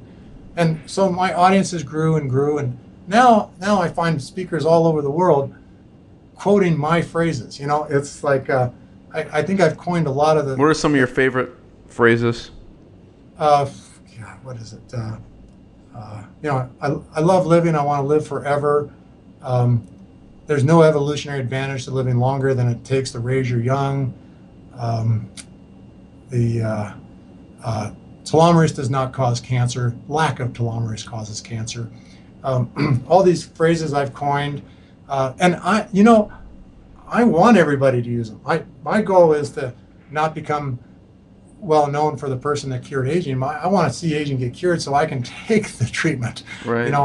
I would love to get back into the lab and not have to work at the lab bench. Get back and work at the lab bench and not have to be doing presentations. And even though I'm having fun doing this interview, I would rather be in the lab doing research like I used to. Because I told you, I can do 10 experiments at once and make them all work. Yeah. Really, really good at the lab bench. It's a waste of my time to be doing this. I've got to, we got to find ways to bring funding to. Right. That's the toughest part. Is that the toughest part about is raising funding? Since 2008, funding is the obstacle, and it was before then too. And I just was fortunate to be able to find really good investors. Yeah. And that were more interested in a cure for their aging than than how much money they're going to make. And let me just mention their names. I'm sure it's okay with them. It's on Wikipedia. I have it written right in front of me. Okay, Dan Filestra was the actual first person in Incline Village of Lake Tahoe. Then there was Richard Offerdahl and several others, but were more short-term. But then Pier Luigi Zappacosta, he was the president. He founded Logitech. Yes, right. And these people were just absolutely great investors. They didn't stand in the way hardly at all. Notice I said hardly, but they were about as good investors as you could possibly get to allow me to get the research done and never lose faith. They always believed that we were going to succeed, and as we had our ups and downs, and I met with them every week, and they attended our scientific strategy meetings, and they got to learn that the downs weren't because of bad science. It was because of learning about how human cells work, and we learned things that told us that it was going to be harder to do than we thought. It's too bad because the global financial crisis of 2008 made it impossible for anybody to invest anymore. Yeah. And that's why I resorted to finding other ways of finding funding. And it's like when you're broke, what do? You go to a pawn shop and sell something, okay? And so I decided, what do we have that we can sell? And we had a lot of things we could sell. We had a high throughput screening assay for detecting anything that would produce telomerase that nobody else had in the world. And we knew that nobody else would ever develop it either, because it took us like 7 years of brute force to even develop a positive control to allow us to optimize that assay. Yeah. And we keep that positive control at trade secret still. Yeah. But How much funding did it take to get to that point? $33 million. Wow. So Richard Offerdahl, Pierluigi Zappacosta, Dan Filestra, mostly Richard and Pierluigi, they put in millions and millions and millions of dollars to do this. And they're still, in my book, going to be the very first people that benefit from whatever we come up with. And, you know, they're going to, I'm sure, always be a part of this company. But we'd made all these discoveries during their tenure. And, you know, one was the assay. So now suddenly we could start testing natural products with our assay. Now, I was always a pharmaceutical scientist. I always believed that nothing is real unless it was approved by the FDA. And I kind of still believe that, though I guess I'm leaning the other direction now because I've been very impressed with John Anderson and Isogenics and their natural products. But I called it marching into hell for a heavenly call. and I still refer to it that way. It was like going into a field that I didn't really fit in with, I really didn't believe in. And at the time, I believe in it a lot better now. But I was going to do this just because we had to find some other source of funding. I don't know, Bill. I see it a little different because it's not like you're supporting a field. You're almost proving or disproving a field, right? Because people are bringing in their products and you are saying if they work or not, essentially. Oh, yeah. Well, of course, we never advertise. A lot of people ask us to test their products and we tell them it didn't work. But it's up to them to tell the rest of the world that. Right. We don't get into that. It's right. It's as I said, there's only 2 products that will work. Yeah. And I've only mentioned one of them. And I'll mention the other one when they have clinical studies that actually prove it. Right. So that was bringing you funding. You were talking about how you had to decide how to fund the company since it's tough to get investors. We haven't really gotten back to where we were when Richard and Pierluigi were able to fund the company, but we're close. We also, we had discovered several pharmaceutical products that weren't what we were actually looking for. They were intermediates. If there was a scale from 0 to 100, where 100 was a pharmaceutical product that induced telomerase to a level that was high enough to stop telomere shortening. Then higher than 100 would reverse, actually lengthen telomeres. We had found something that was a score of 16. Okay, now 16 isn't what we're after, but sure, it should slow in vitro, it definitely slows the rate of aging down. Yeah. It slows the rate of telomere shortening down. So we thought, well, let's sell this. So we licensed that to a company in New Zealand back in 2009 or 2010. And they're now selling that. What the condition was that they can't sell it unless they do clinical studies, prove it's safe, prove it's efficacious, it actually works. And so they actually did additional medicinal chemistry on it to improve its safety. It didn't improve its efficiency, but it improved its safety to where there was no toxic side effects whatsoever detected. And then they put it into a skin cream, and then they sent it to a lab in Italy called Abich, A-B-I-C-H, who performed clinical studies for a long period of time on 100 women. And it came back with results that were spectacular. I mean, no toxic side effects whatsoever. Not a single person showed any signs of any reactions or immunoreactions, or the cancer test came back negative. It didn't cause increased risks of cancer. But the efficacy was really remarkable too, because it exceeded my expectations in that it actually did show signs of age reversal. And again, we had to resort to this, maybe it's lengthening the shortest telomeres, and that's the explanation here.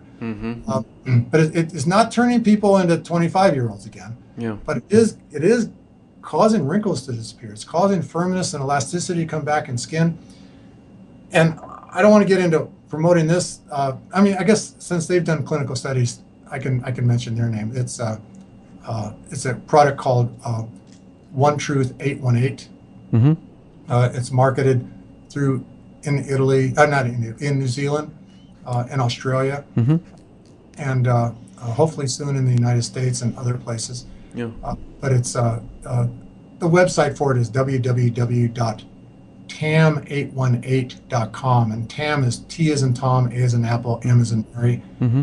It's the TAM stands for telomerase activating molecule, and 818 stands for the fact that the drug that they modified to make it safe was our 314,818th chemical that we tested. Wow. So C0314818. Wow. They didn't call it that, so they changed it to TAM. That'd be a long name. And but it's working really. But the whole point of bringing this up is that they've just launched recently, and I think this is going to take off. And I believe this is where we're going to get all our funding from, because we get royalties off the product, even though they modified our original chemical to make it better. Our agreement was that we still get royalties off of anything that they developed that's even better. So they had a scientific team and stuff like that, and they had medicinal chemists that modified it further. And so this is now just being launched. We are getting small amounts of money so far from royalties, but I think it's just going to skyrocket. And I'm now predicting, I was predicting that we'd have all the funding we need by June of this year, but that was last month and we didn't get it. But I'm not. You're always 17 days off, so you still have some time, right? Well, in the science level, I'm never ever going to profess myself as being a business person, so my predictions were way off there. Now I'm saying the end of this year we'll have all the money we need. But even when I first started Yonder Technologies, the very frankly first line in the business plan is said, I do not want to be president. I am not a business person. I want to be the chief scientific officer or vice president of research. Yeah. And I'm trying desperately not to become a business person. I'm trying to remain a scientist so that I can jump back into the science field and then plead ignorance whenever anybody asks me for business advice. So, Bill, what will it take funding-wise to get you back in the lab? If we were to get $15 million right this minute, I would go in the lab right this minute, because that's how much money we need for the first year of the follow-up research. Okay, to make a drug that is equal to a score of 100 on that scale that I talked to, or even higher.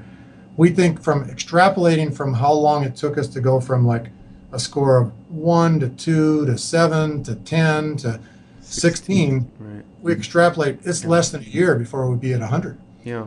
So we figure that $15 million to buy all the equipment, hire the people and stuff like that for the first year. Now we would take another 2 years before we'd actually begin doing testing on humans, because there'd be a lot of animal testing, a lot of characterization that we do. So we think we need about $40 million to get through the first 3 years. And then we can start putting this into clinical studies, start testing this in clinical studies, and people can start taking advantage of this by volunteering to be subjects in the clinical studies. But I think the product sales from especially the One Truth 818 will provide us all the funding we need by the end of this year. But because of the fact that I do have like family members that are suffering terribly, like from Alzheimer's, especially my father, the person that got me into this whole field from the beginning with. And if anybody watched the Immortalist, they'll get a chance to see him.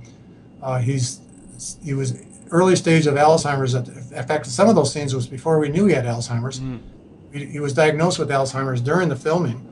And then the filming took 4 years, and then so we could see some progression. And now he's pretty bad. And I'm a big believer, based on studies from Dr. Rhonda Pinnell that I talked about before on mice, showing that you can actually restore brain function by lengthening telomeres. And so I'm very eager to accept a $15 million investment just so we can get started on the research today, Yeah. not have to wait till the end of this year. And because of my inability to predict well in the business world, it might be a year from now, not 5 months from now. Yeah. So $15 million would do it. I would hang up my coat, put my lab coat on, and just drop out of sight until I walked out behind Betty White when she looks 25. That's got to be the frustrating part about it is it seems like you know the path and it's just the funding to get to that path. Frustrations, exactly, if not an underestimate of the word. Yeah. It's so frustrating because I know and my scientists know exactly what to do. And the obstacle is the funding. My scientists are sitting here waiting for something to happen to get funding so they can get back on this thing. Me or them, none of us, we don't want to go find some other job. Who's best to do that? Like, who's the best? Like you said, you want to be the chief scientific officer. Who's best to run it from a business perspective out there, if you could pick anyone? Lee Iacocca. I don't know who the best business person is. Like Elon Musk? I could see like Elon Musk. Already started the Tesla stuff here. Yeah. And so I'm in Reno, Nevada, where he's setting up a major factory in Reno. Get him to come through the lab. Maybe he just might do that. That would be great. But, it's got to be somebody who's passionate about curing aging. Yeah. And what I've done is I've created several, I've got Sierra Sciences, and I've created a few subsidiaries of Sierra Sciences. Sierra Sciences is going to remain a research company. I'm going to try to maintain control of that company so nobody's directing my research. But we've created a sub-company that's for marketing. So when we have a product to market, then that company will be the company that markets it, and they can have 80% of that company for all I care, an investor or anything like that. Yeah. But that's where we need a president. We don't need a president for running the research. Okay, so I would become the chief scientific officer in a company that has no president. Yeah. Okay, and then what we need is somebody to be running the marketing company and investing in that. That's something new that we've set up, because now that should attract the people that aren't just passionate about aging, but also the people that are passionate about making a lot of money. I'll end up making a lot of money, but I'm sure I'm going to spend it all on things. In fact, we're not making very much money right now, but we're spending thousands and thousands of dollars to help other companies. Like the Sens. Aubrey de Grey's company Sens. Yeah. We were a gold sponsor. We gave them $25,000 to help promote their conference, and we're doing the same with the next one coming up in about 3 weeks from now. It's like, so when I get a lot of money, You just funnel it into other things with the same cause. I want to make life happier, and money doesn't do it all by itself. You gotta, and I always like the idea that, maybe I'll be 90 years old when I make a lot of money, but at that time I'll have probably 200 more years to enjoy it all. Where do you think we're at with that? If you were to predict like the average lifespan, or getting people to live to 130 or 140 or 150, how far off do you think that is? Let's talk about 130 first. Yeah. I believe that we can get to 130 and be healthy simply by lengthening telomeres, or keeping them long or lengthening them. And if we got that $15 million funding today, as I said before, I think we'd have a drug ready for testing in humans, or at least in animals, in less than a year, that will be potent enough to actually lengthen telomeres and make, we're going to probably do our studies on cats. As I mentioned before, people who have AIDS, the only thing that's really happening is that viruses cause an accelerated telomere shortening of their immune cells. Well, cats also suffer from AIDS. They have a virus called FIV, for feline immune deficiency virus. And I'd like to do my preclinical on that to show that the cats can live normal lives if we treat them with a telomerase-inducing drug. So we have all these things, but I think we'll be ready for testing in those cats in less than a year after we get our funding. And I think I said this 3 years ago too, but we never got the funding. Then we'll have something ready for human clinical studies within 3 years. And then in combination, you'd already interviewed Liz Parrish, But her company, I think that's going to turn into some stuff that might even be quicker based on using gene therapy approaches.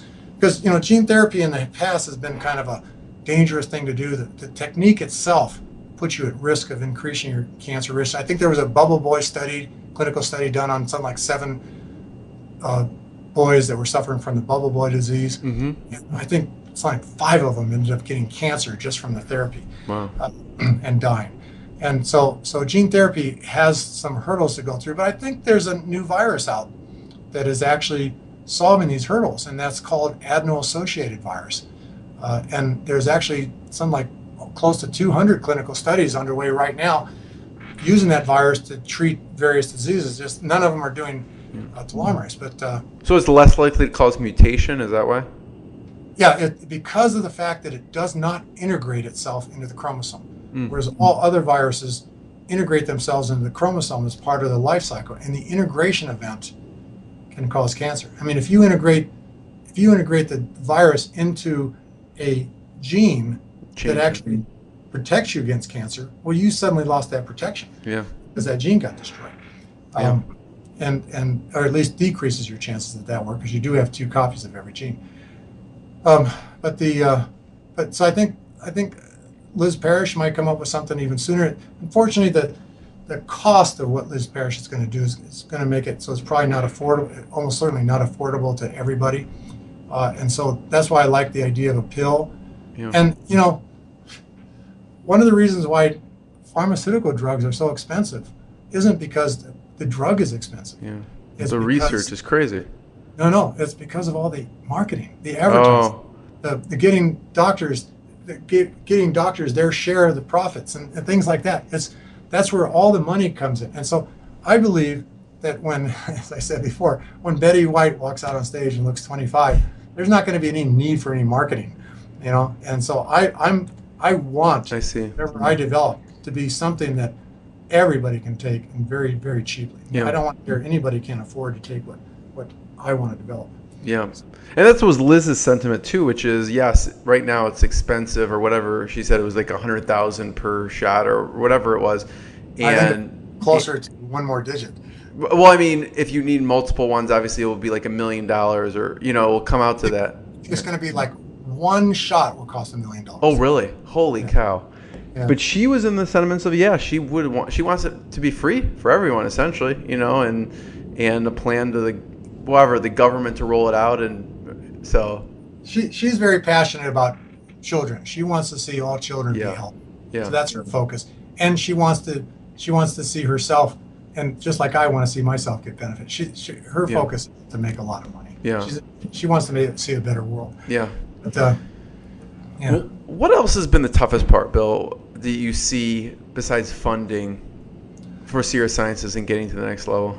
The skepticism, and that's decreased tremendously in the last 5 years more. And I think that has a lot to do with me getting out and doing speaking tours, and rarely, a few cases I charged for it because it was the purpose of the meeting was something I wasn't interested in. But right. I do all my talks for free at just traveling expenses, just because I'm trying to educate the world. I've got a book out called Curing Aging. Mm-hmm. All the profits from that go right to the research.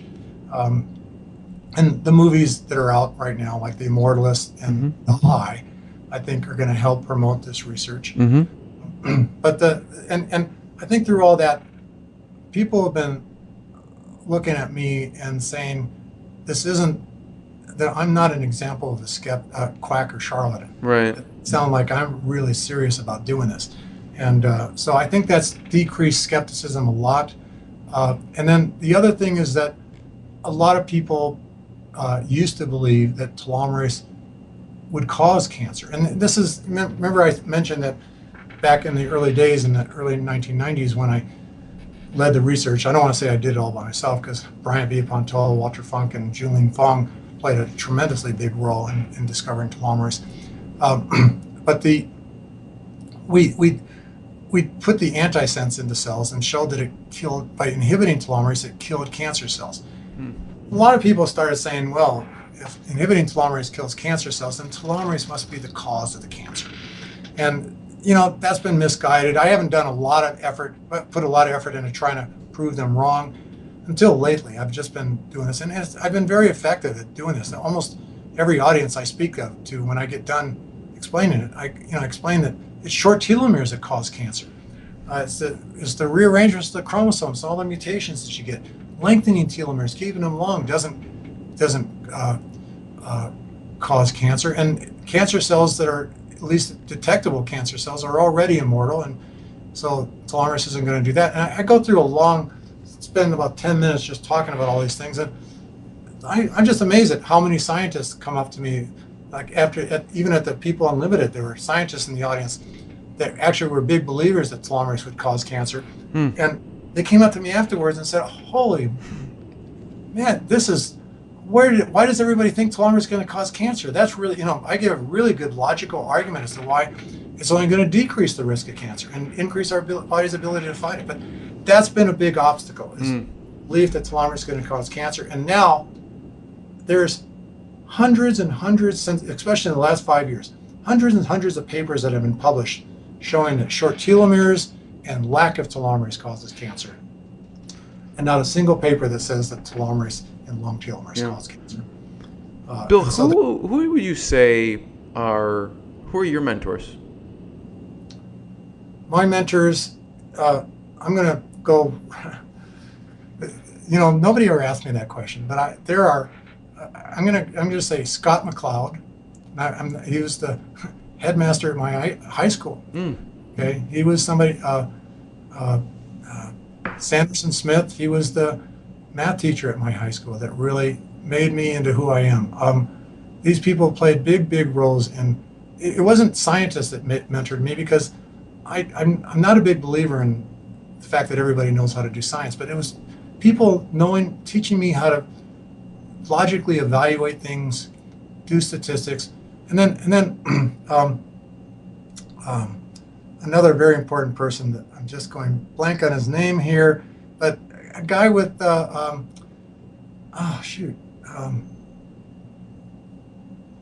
what is that? It's actually a company that specializes, and I'm just amazed I can't remember the name of it.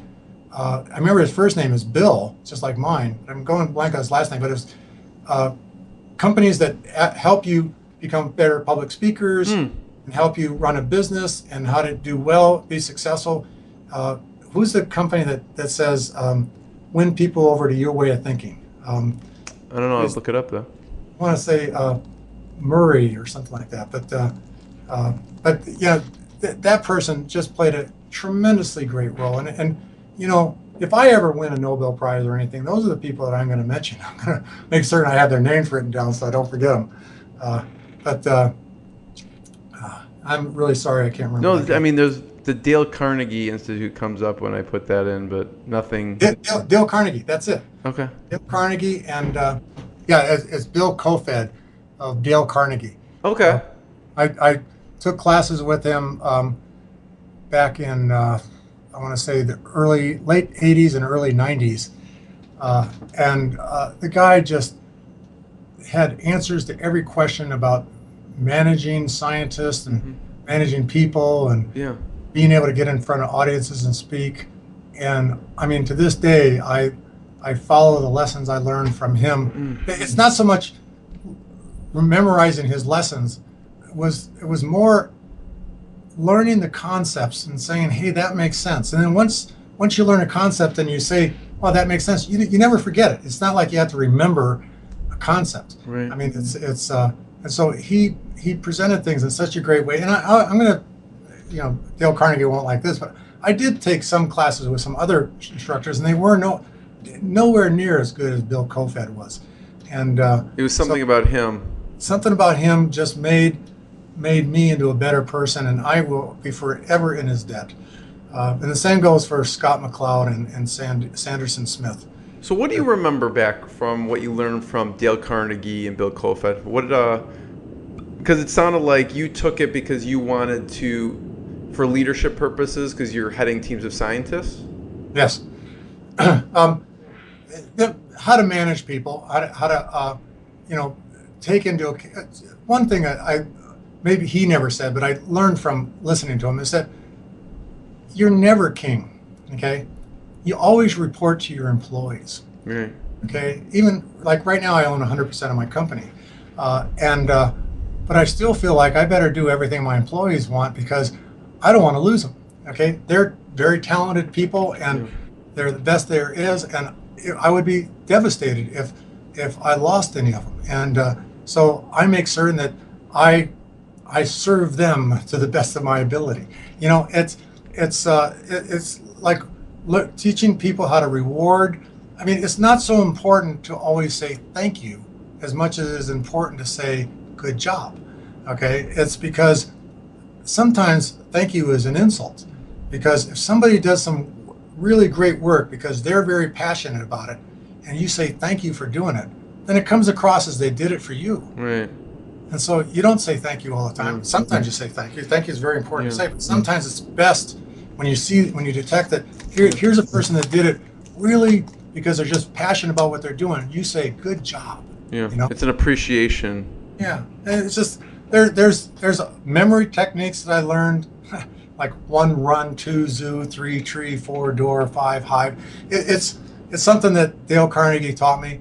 But it's so now when I need to memorize a bunch of stuff and I'm preparing for a talk, let's say presentation, and it's a new talk I've never given before, I don't like to go to a slide and say, oh, let's see what the next slide is. You know, I like to know ahead of time. So it's the memory tricks that Bill Kofed taught me.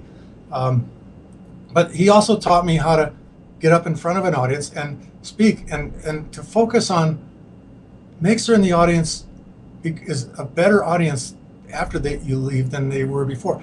Always make certain that they learn something, that you teach them something, okay, that's good for them. You don't get up and just talk about how great you are. You know, you tell them something that makes them a better person, and that's a really key thing. And there's so many different things, and I still have my manuals from. Oh, really? That's like 30 years ago now. Wow, yeah. It's because I'm sure that Dale Carnegie's passed away, of course. Right. I'm sure his teachings aren't going to change. What about scientific and the scientific realm? I don't know if you call it mentors, but there were 3 people that ended up winning the Nobel Prize that influenced. Tell me about that. They had no influence on me.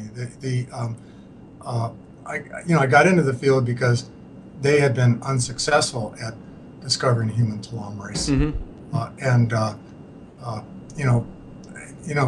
the fact of the matter is, Geron Corporation didn't even tell them that they had hired me, even though they were hired consultants to try to discover human telomerase. Geron hired me and never told them, and so they were pretty upset actually when they learned that I had discovered telomerase, and or me and my team. But they shouldn't feel that way because they've done a tremendous amount. They put a lot of effort into showing how important it was to discover telomerase. And if you go to the Nobel Prize where they won the Nobel Prize and see what they won it for, it wasn't for discovering telomerase. It was for discovering how important telomerase is. Even before it was discovered, they had already shown that it was an important thing to keep telomeres long. They had speculated that it was one of the things that made cancer cells become immortal, and it was one of the things. And they speculated that. Actually, I don't know if they expect. I don't ever remember hearing that they speculated that this could be a cure for aging. But I know that Calvin Harley did, and he wrote a great paper called the telomere hypothesis of aging, and I think that was what opened the door. And but it was after we discovered telomerase. I've made a plot before. If you search PubMed, the database of scientific peer-reviewed journal articles, look at the number of papers on telomeres and telomerase. They average like 1 or 0. There was one paper in 1995. That was when Carol Greider and Elizabeth Blackburn published their paper on telomerase discovered in Tetrahymena. It's a pond scum organism, but it wasn't a big deal. And even in documentaries, they've admitted that they didn't realize what a significant discovery that was. But they were still focused on it. And then for the next 10 years, there's 0 or 1 paper per year on the subject. Then when we discovered human telomerase and published that, it just skyrocketed to like, I think 1,000 publications a year. It's either 100 or 1,000 publications, but now it's definitely 1,000 publications a year. And so the Nobel Prize Committee says, wow, okay, something's happened here. Who started it all? And they took it back to Elizabeth Blackburn and Carol Greider and Jack Stosak. Jack Stosak was actually worked with Elizabeth Blackburn before they discovered tetrahymena telomerase. But they were involved in characterizing what the telomere is, how it has a repeated sequence of TTA, GGG, TTA, GGG. So every big discovery, and there's no such thing in medical, biological research that one person can claim responsibility for. That's just unthinkable. It's just accumulation of everyone else, of what came before them, essentially. Who's that guy that invented the artificial heart? I don't know, but yeah. His name's off the tip of my tongue.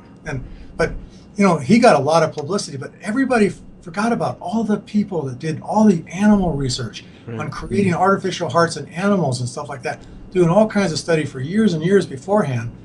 The Jarvis heart, okay, it's like if there has been a Nobel Prize or if there's going to be one, I'm sure it went to the people that actually pioneered the original work there. So, Bill, what about your best advice for the audience? We talked a lot about, obviously, a lot of different things when it comes to telomeres and lengthening and shortening. What should someone right now take out of what you told them, and what should they do? Oh, I tell everybody to endurance exercise is one of the best things that's been shown to keep your telomeres long. Ultramarathon runners have the longest telomeres of anybody. They have longer telomeres than marathon runners. Marathon runners have longer telomeres than 10K runners, and 10K runners have longer telomeres than sedentary people. So, but it's got to be fun endurance exercise. Right. That kind of person that crawls across the finish line on their hands and knees when winning a marathon, that person is probably accelerating their aging. You don't want to do that. I'm a big believer, and I'm a big believer in, if it stops being fun, quit. Okay, quit worrying about being called a quitter. I say to start is to win. There's some slogans say to finish is to win. So some races, just to finish is to be a winner. Right. I say to start is to be a winner. Get out there and just start the races. And this is my wife's business, Molly Sheridan. She's big into promoting people to get out there and move. Just move, because that's good for you. And it's not a well-known fact, but a true fact, that you burn just as many calories walking a mile as you do running a mile. It just takes you a little longer. Right. So walking is just as good, and maybe after you walk a lot, and a few months after doing a lot of walking, you're going to suddenly can't resist running. Yeah. It's things, but it's got to be fun. In ultramarathons, there's a few exceptions. And my second time that I did the Badwater race, which is a race through Death Valley, like 130-degree temperatures. That's crazy, yeah. 35 miles. It's crazy, but I conditioned myself. I trained in a sauna for 3 months and things like that. And when I got out there, it was easy. I had fun. I did the whole race, great. But then my wife got into the race the next year, and so I decided to do it again too. And then that year, I had some troubles. At about 65 miles into the race, I started getting really bad blisters on my feet and needed repair. And I was thinking of quitting. In fact, I did tell my crew that I think I'm going to just drop out. We got in a car and they started heading me back to the finish line, and we passed my wife, who's still in the race. I can't stop now. So Geron told me to take me back there. It was allowed in the race to get into a car as long as you would return to the same place. Yeah. I got back and finished that race, but it was tough. Wow. Just because I couldn't not finish it if my wife was going to finish it. She finished it too, and she got a lot of publicity. The big news story, award-winning news stories that were filmed about her doing the race. But that race probably I probably lost a few years there. And then the times when I did the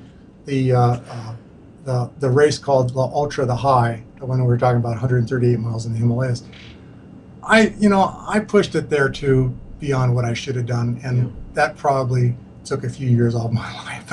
But all the other races, when it's this, I don't believe in killing yourself to finish a race. It's got to be fun, and I think it only shortens your lifespan if you do that, and that's from oxidative stress and inflammation. So I believe that kind of stuff is important, but that's only one of a lot of things. Two is there are, quit smoking, lose weight. Those are really important things to extend your lifespan. And antioxidants work really, really well on mice, but they also work on humans to a lesser extent, and especially smokers and obese people. But it does help, and I recommend taking antioxidants just to help protect you against any free radical damage you have. It turns out one of the reasons why runners have longer telomeres, long distance runners have longer telomeres than people that are sedentary, is because humans, unlike mice, have the ability that when we stress ourselves physically and produce more free radicals, we actually boost our antioxidant levels to even higher levels, so that our net oxidative stress is actually less. And mice can't do that, but humans can. You put a mouse on a treadmill, it's going to die younger. You put a human in a situation where their endurance and keeping it fun, they're going to live a lot longer. Okay, so but getting back, so the antioxidants will help with free radicals too. Omega-3 fatty acids have been shown to people that take omega-3 fatty acids have been taking it for a long time, have longer telomeres than their friends their same age that weren't. Of course, there's stress. I've emphasized stress. Find some ways to reduce stress. I think isogenics products are a really good thing for that. They're also a really good thing for helping you lose weight. They got some really great weight loss. In fact, that cleanse that I was drinking before that is a great product for weight loss, and I just love it. I drink it all the time. So depression is also something that accelerates telomere shortening. Depressed people have shorter telomeres. It's a little harder to deal with, but again, there's ways to deal with it. People can talk to their doctors and stuff. When do you think we'll see the first person that lives to 140? What's the oldest person that's ever lived right now? Do we know? 122. 122. At least in recorded document. People argue that there's been Methuselah lived to be 900 plus years old, but that's there might be a whole different definition of what a calendar year was. It might have been every full moon.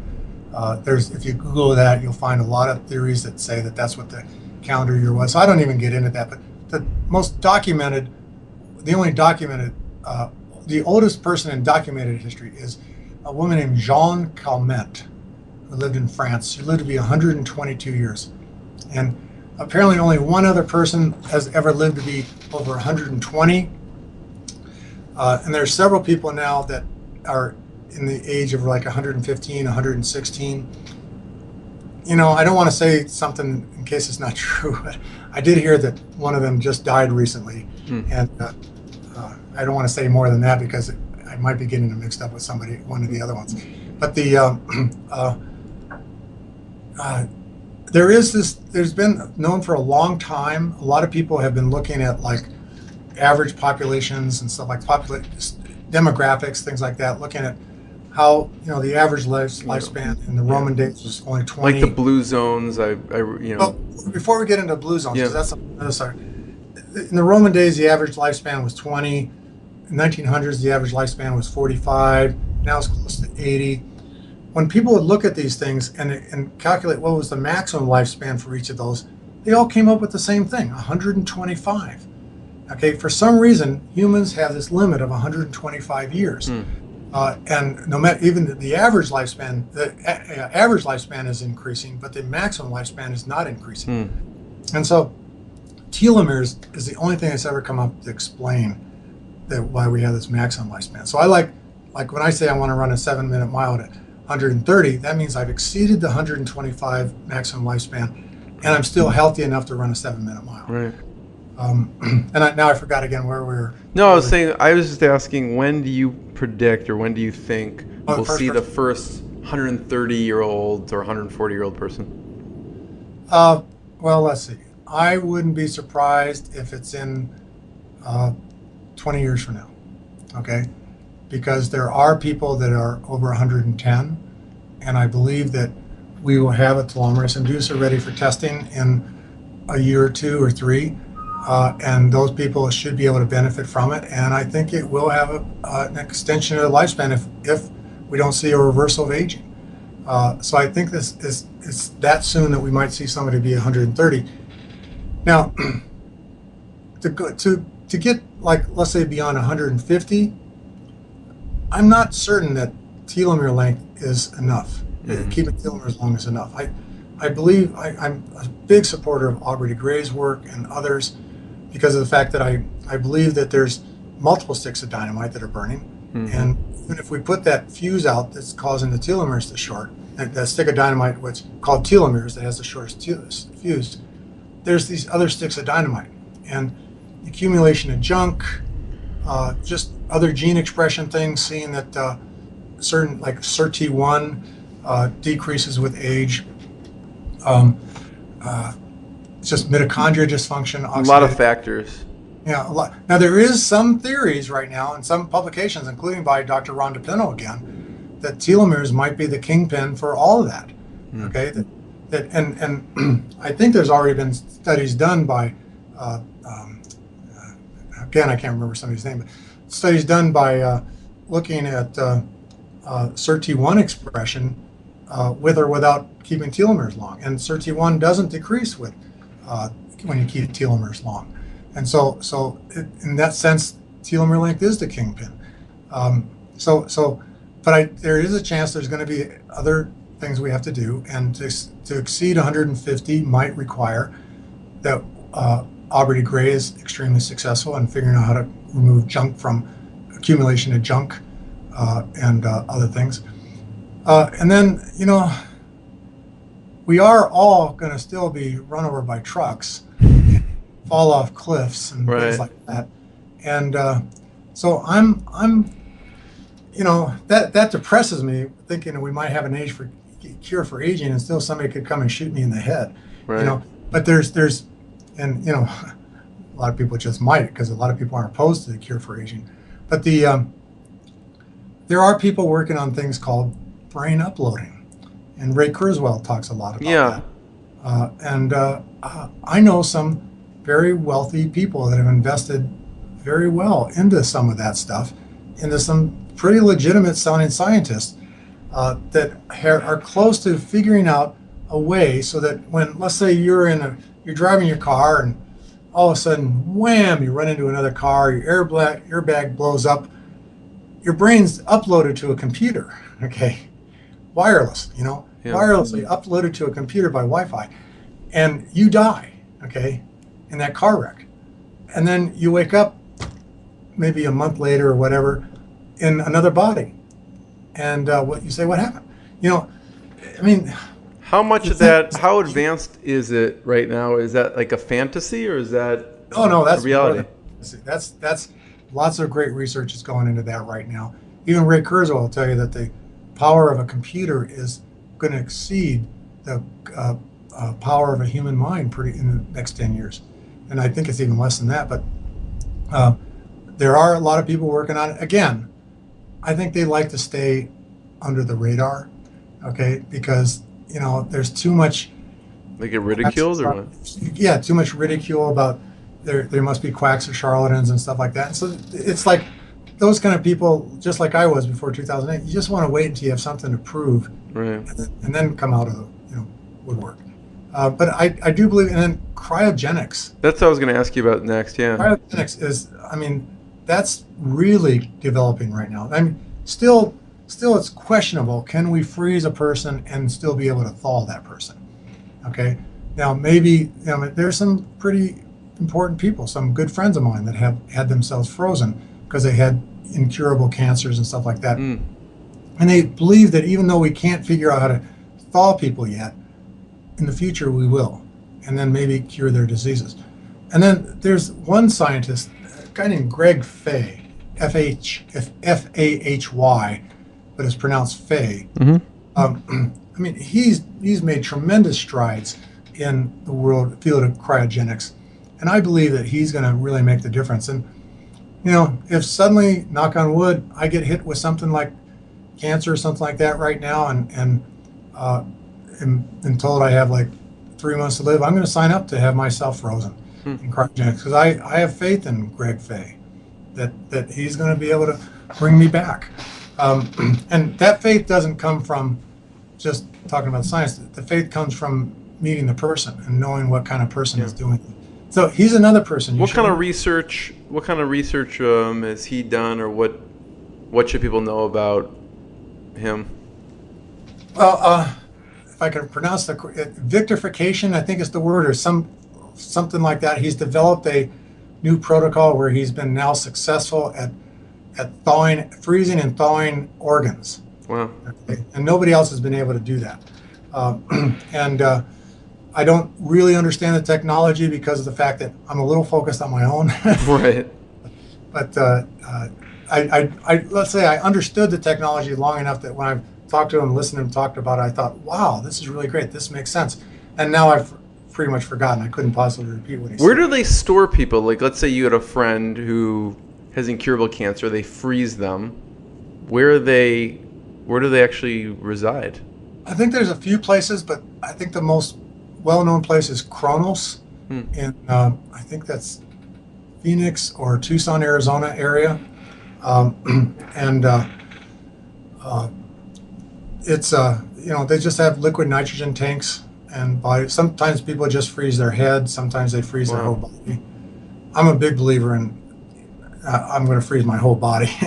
It's because I don't know how much of me is me because of just my head, and right. I just don't like the idea of just freezing the head only.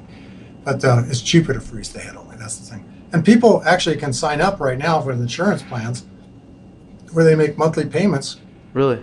And if they're in a hospital and they're about to die, they have a bracelet on that says, I'm going to be frozen. And so the doctor is actually required to contact Kronos or whatever company is being doing it and tell them that we have a patient here. And Kronos will actually show up there and be right there by the bed and freeze the person the instant the doctor says that person has died.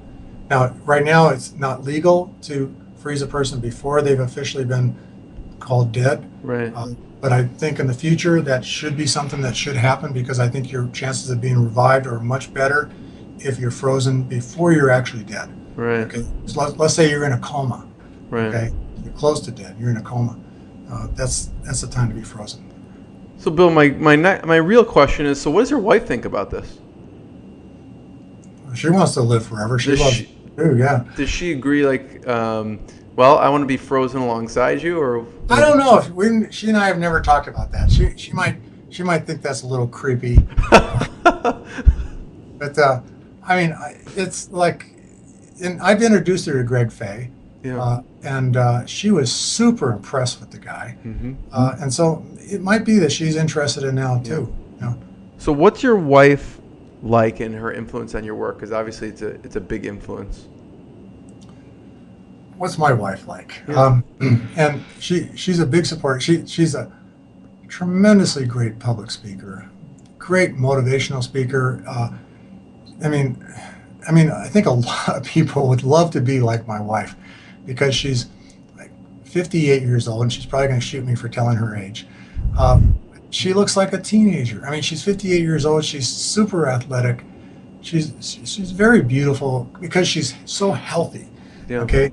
And she can run these ultramarathons. She's the first American woman to ever complete that race in the Himalayas. Wow. She's written a book. In fact, let me plug her book. Yeah. It's called oh my God, what's it called? Running Past Midnight. And it's if you abbreviate that's RPM, and Running Past Midnight.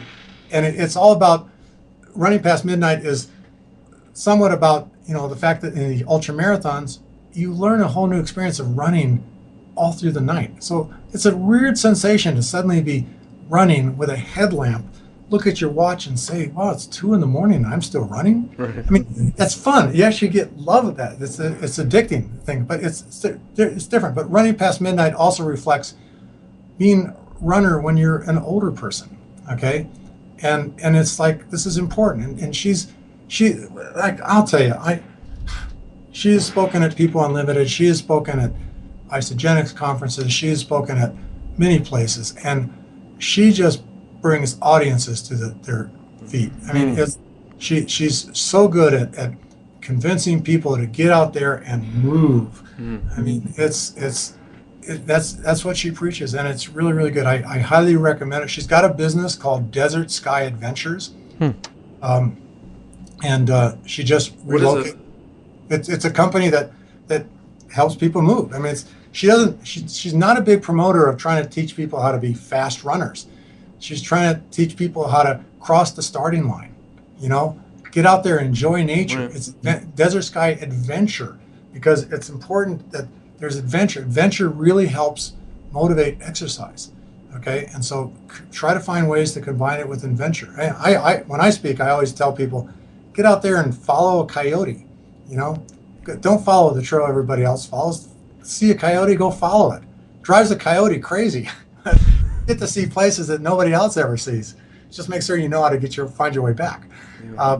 But so adventure is really important. That's her big thing. And she and I got together because of our mutual interest in adventure and stuff. When we met at a race.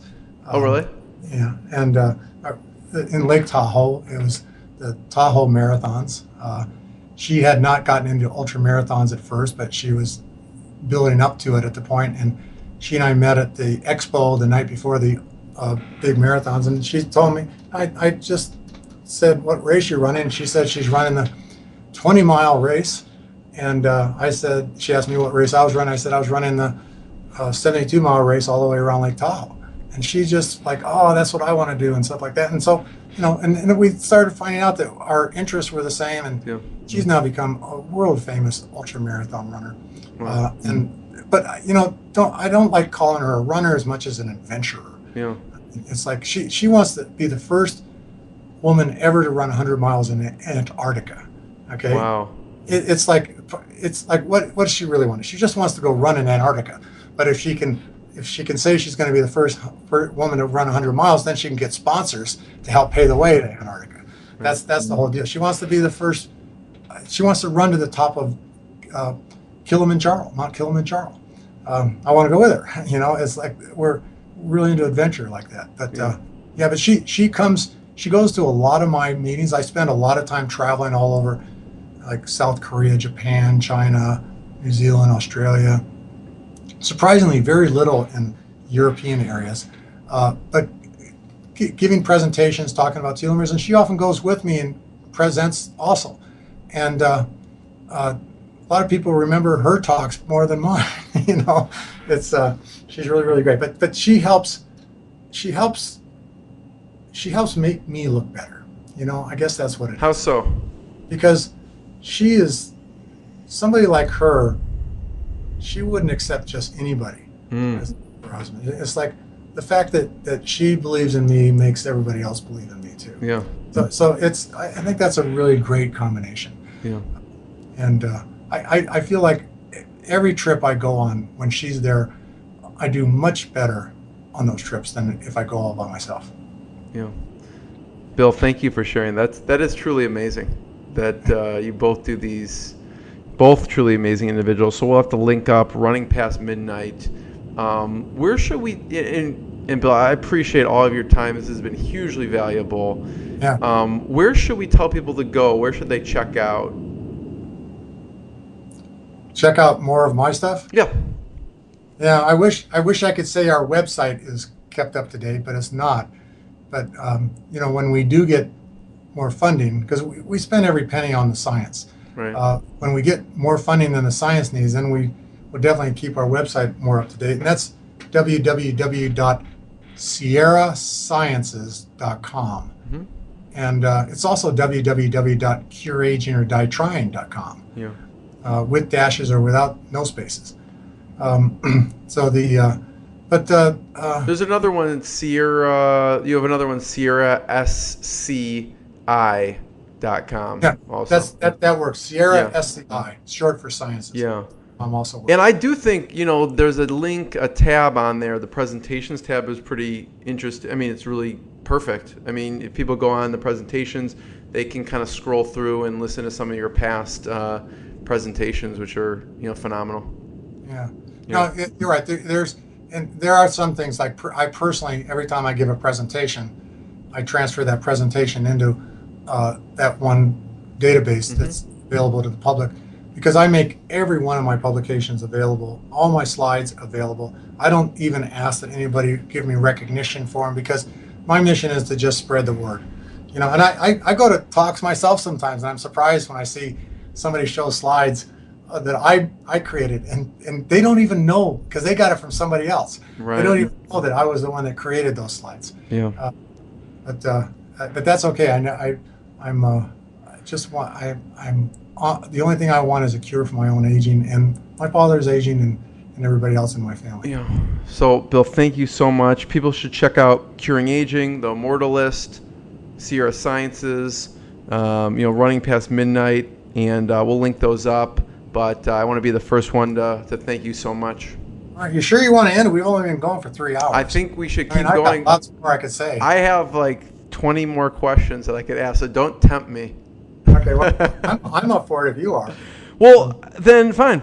I was going to ask you about caloric restriction and your thoughts and what you think and what people maybe should or shouldn't be doing with that. I think caloric restriction is a great way to make your pet mouse live longer. I don't think it does anything for humans. Yeah. I believe that the benefits that people have seen from doing caloric restriction have been more that they're just eating a healthier diet than the people that aren't doing caloric restriction. I mean, a healthier diet's always better for you, but it's not going to give us the benefits that we see in mice, roundworms, fruit flies, and yeast. Okay, all those animals have been shown to benefit a lot from caloric restriction, but because they're super sensitive to oxidative stress. As I mentioned, we aren't. We have the ability to boost our antioxidant levels, and so it's really not going to work on us that well. And I don't want to discourage anybody from doing it, but I don't. You don't think the research translates? Because I read some research on mice that, whatever, they reduced it by 20 or 30% and they lived a lot longer. But in your opinion, the research doesn't translate to humans. Right. I believe that research doesn't translate to humans, and a lot of people have done it, but it's awful. And I hate saying this, but they'll stand up in front of audiences and say how healthy they look and how their sex life is so great and everything like that. And I and everybody else in the audience is saying, God, I don't think so. I wouldn't want to look like you. They don't look as healthy as they say they do. And I don't want to get sued by anybody, so I won't mention anybody's name. Yeah, I mean, not really caloric restriction. The interesting part about it, and I haven't researched it in full detail, but I wonder if you do it on a maybe once a week basis, just to let your body have a break. Like I could see an argument for that. I don't know if there's research backing that or what, but just lead a healthy diet, right, all the time. Healthy diet doesn't mean restricting calories. And isogenics, as I was telling you, my cleanse here is when you do your cleanse, do you eat regular food also, or sometimes? I mean, most of the times I like to cleanse. So this isn't colon cleanses, okay? This is a cleanse that gets rid of toxins in your body, right? And it does it, like by chelating agents and things like that. But I like to do a small cleanse every morning before I eat anything, and then the rest of the day I just do whatever I want. But sometimes, especially when a race is coming up and maybe I'm a few pounds overweight, stuff like that, I want to lose some weight. It's like the fastest way to lose 15 pounds I've ever seen and still be healthy. I can go out. I mean, the cleanse days that Isagenix has, I will go 2 full days without eating at all. Really? And never get hungry and never go brain dead, which is what some of those other things, these diet plans, you can't get any work done because you're brain dead, and you can't exercise because you're Yeah. too weak. But this cleanse, I'm just a big fan of the isogenic cleanse. I do not understand how it works. I just know that in 9 days I can lose 15 pounds every single time I do it. What made you start that in the first place? Because I see you as being very research, science-based, and I could see you being very skeptical of something like that. Okay, I've made it clear many times that it's not always the science, it's the person. Okay, and so you're right. I would have been really skeptical about that, but I met a guy named Peter Greenlaw, okay, who was with Isogenics, and he had contacted me a few times on email trying to get me to listen to some of the ideas he had, and I just kind of like wrote him off as just one of these other quacks and charlatans that contact me all the time trying to sell their products and stuff.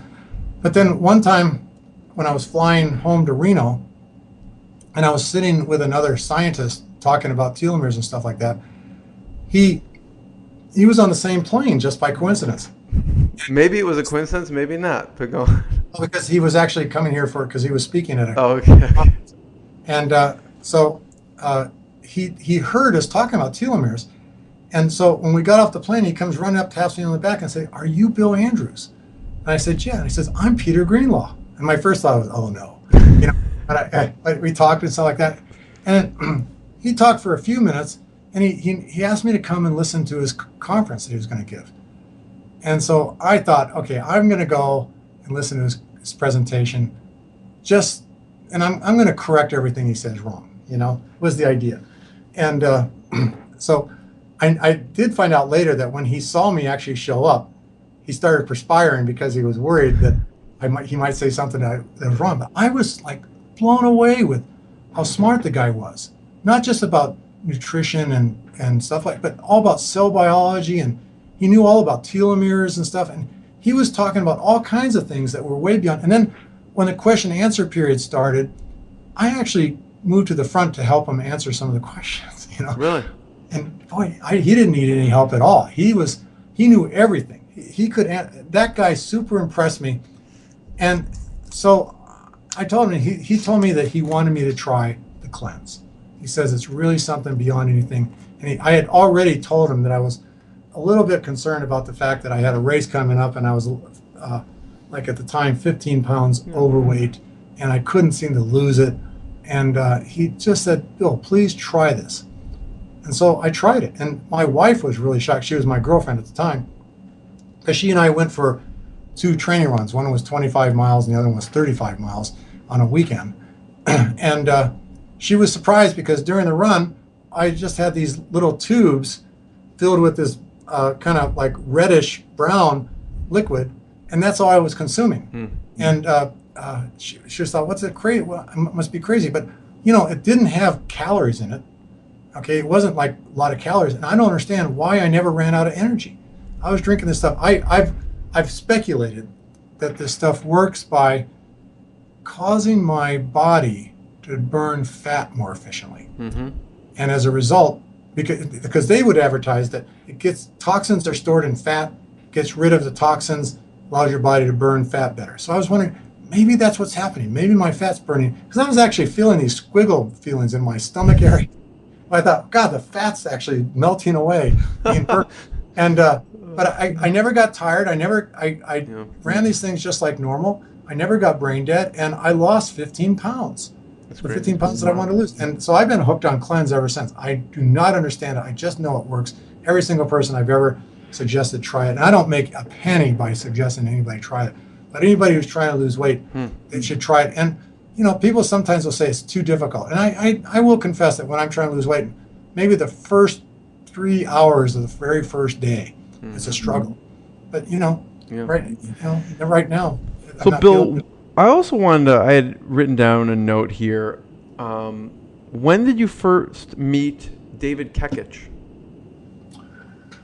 Oh, that was a long time ago. Boy.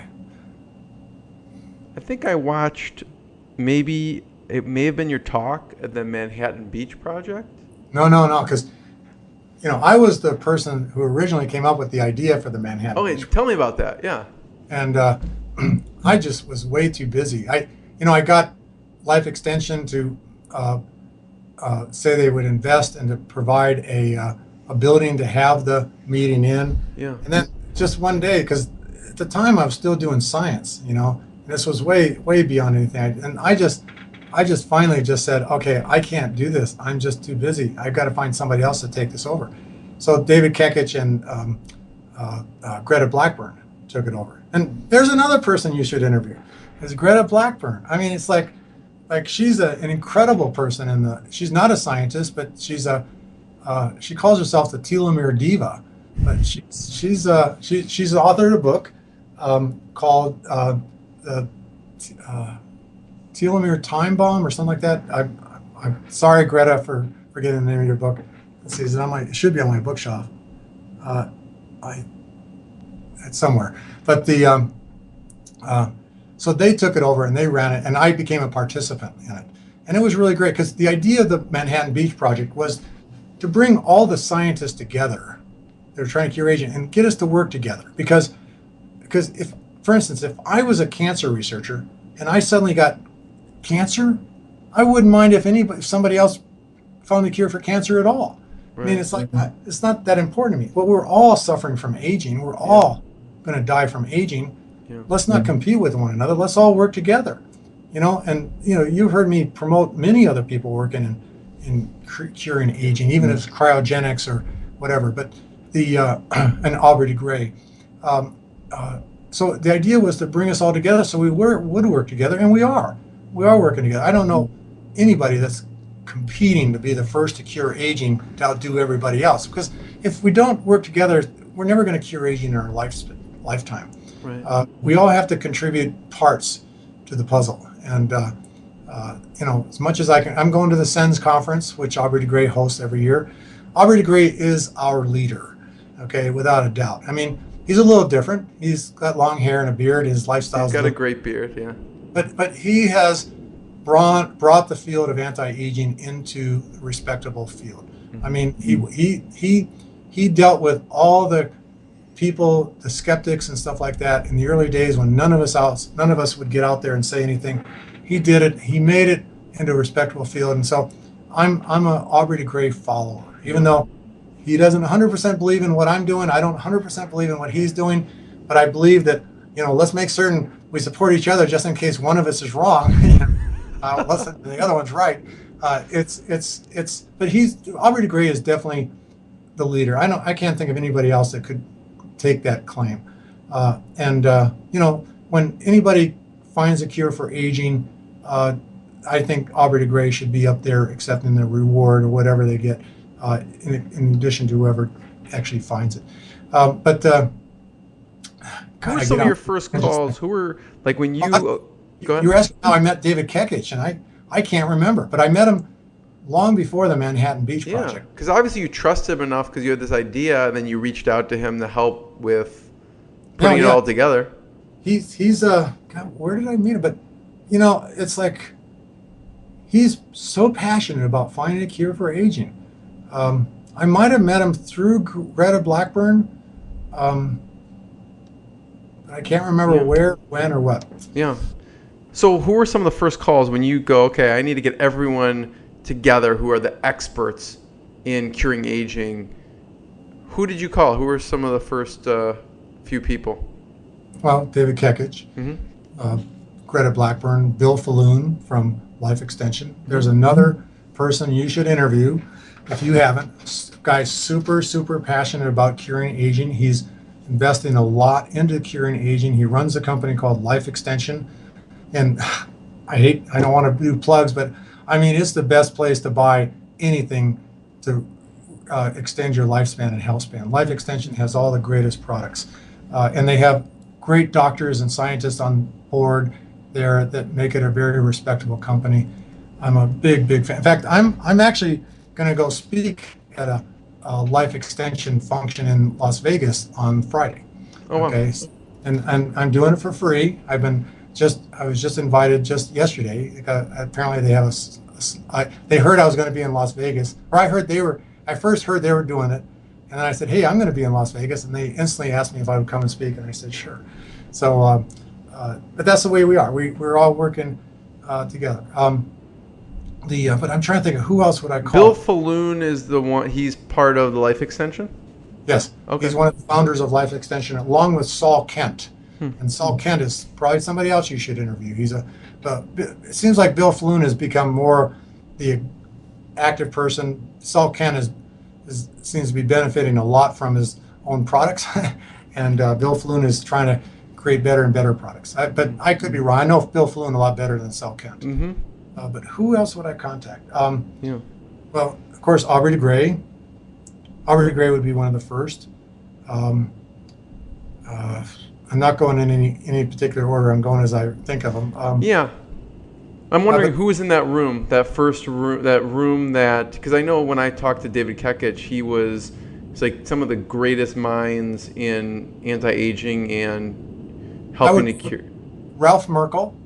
Ralph Merkel is another guy. He's big into nanotechnology, and that's a whole other field. Mm-hmm. I would contact Dr. Terry Grossman. He's actually in the Immortalist. He's an incredible doctor. I mean, if he's passionate about curing everybody's aging, including his own, and he's a living example of successfully doing so. But Dr. Terry Grossman. Talk about nanotechnology for a second, because you said it's an interesting field. What do you see as some of the biggest promising things out there with nanotechnology? A little tiny robot that gets inside of our cells and lengthens our telomeres. I can't wait for that day to happen, and I think that's going to happen. You do? Yeah. If we come out with a pill that lengthens your telomeres with telomerase before then, and the pill is really cheap, then maybe they won't do that with nanotechnology. But I see nanotechnology as the most wonderful field ever. I mean, we're going to have these micro little robots walking up and down our blood vessels, clearing all the plaque away. They're going to be going through our brains and things like that, and they're going to be things that we're going to be in control of. But it's amazing the number of things that have already been developed, where people have developed small little machines that are at the atomic level that can do things.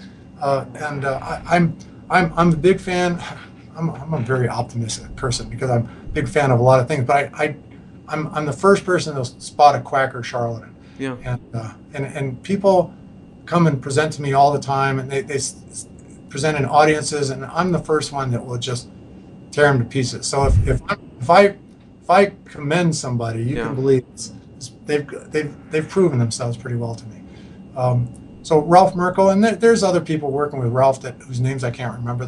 What are they working on now? Like, what's out now with nanotechnology that is powerful? I'll say there's a few things that I'm not powerful, but I haven't been following it recently. But the simple fact that you got to take baby steps before you can take big steps. Yeah. And they're building the foundation. Okay, and I think one of the biggest discoveries was turning a Bucky ball into a Bucky tube. Have you ever heard of that? No. Bucky balls are where you just have carbon atoms, and you can join carbon atoms to make a sphere, a hollow sphere. Right.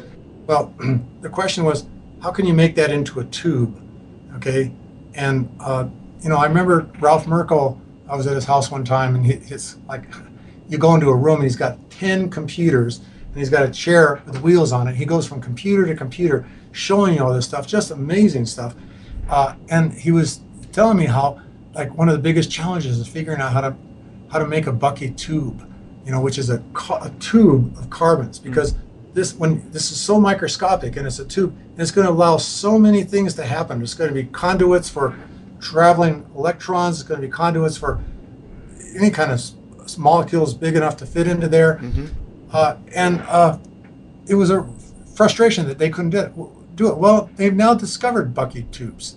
Now they can make Bucky tubes, and there's a lot of stuff that's coming out of it. And their Bucky tubes are extremely strong, much stronger than spider webs, things like that. And they're microscopic in size. So imagine Bucky tubes that were miles long. Think of the things we could do with those. But I think that those are going to be a lot of things that are going to help in the nanotechnology field.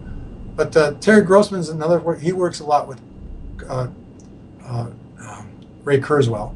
In fact, they published a book together, and I think I have it on my shelf. I think it's called Transcend, or it might be in one of their other books. Let's see. The Singularity is Near. I can see the titles of the book. I can't see who the authors are. But the Fantastic Voyage. I've got all these books on my shelf here. But I should say that there's this term that's really, really popular, and that's live long enough to live forever. And Dr. Terry Grossman's the guy who coined that term. And when I first met him at a conference at, I think it was UCLA or USC, and I heard that he was the one that coined him, I just decided, okay, this is a guy I wanted to know. And I got to know him really well, and very, very smart doctor. But the idea of live long enough to live forever means like stay healthy. Everybody stay healthy, because maybe something, if you stay healthy, you'll be alive when they find a cure for anything you have a problem with, and then stay healthy again, you'll be around for the next cure and the next year. So live long enough to live forever, because eventually we'll live forever is the idea. Yeah. And I'm a big believer in that. It's going to happen. Yeah. Maybe not in our lifetime, but I hope it does. Yeah. Bill, fantastic. This is the first time I think I'm out of questions for you. Oh. What else do you have for? There's animals on this planet that have no detectable aging. You heard about that? Like they're not crab. They're not like lobsters. Lobsters. Lobsters was the first one, and they have very low incidences of cancer too and other diseases. And so why is it that they live so long? And it turns out telomerase is produced in every cell of their body, not just their reproductive cells. Wow. Like telomerase is only found in our reproductive cells. That's why our children are born younger than we are. But in lobsters, it's found in all cells. And then it's been found that tortoises, humpback whales, clams, some fish, some birds, all of these have no detectable aging. They all have telomerase produced in all their cells. They have no telomere shortening, no detectable aging, and they rarely get cancer and other diseases. And so, one of the things I always say is I want to make us more like these lobsters. But what is it? Charles Darwin had a pet tortoise whose name was Harriet. She just died recently at 180 years old. Really? Yeah, and there's other tortoises that are alive today that are over 200 years old and still healthy. People didn't ask these questions until after Darwin's time. Yeah. Okay, so nobody knows how old an animal is, because in most cases you have to Be around for their birth.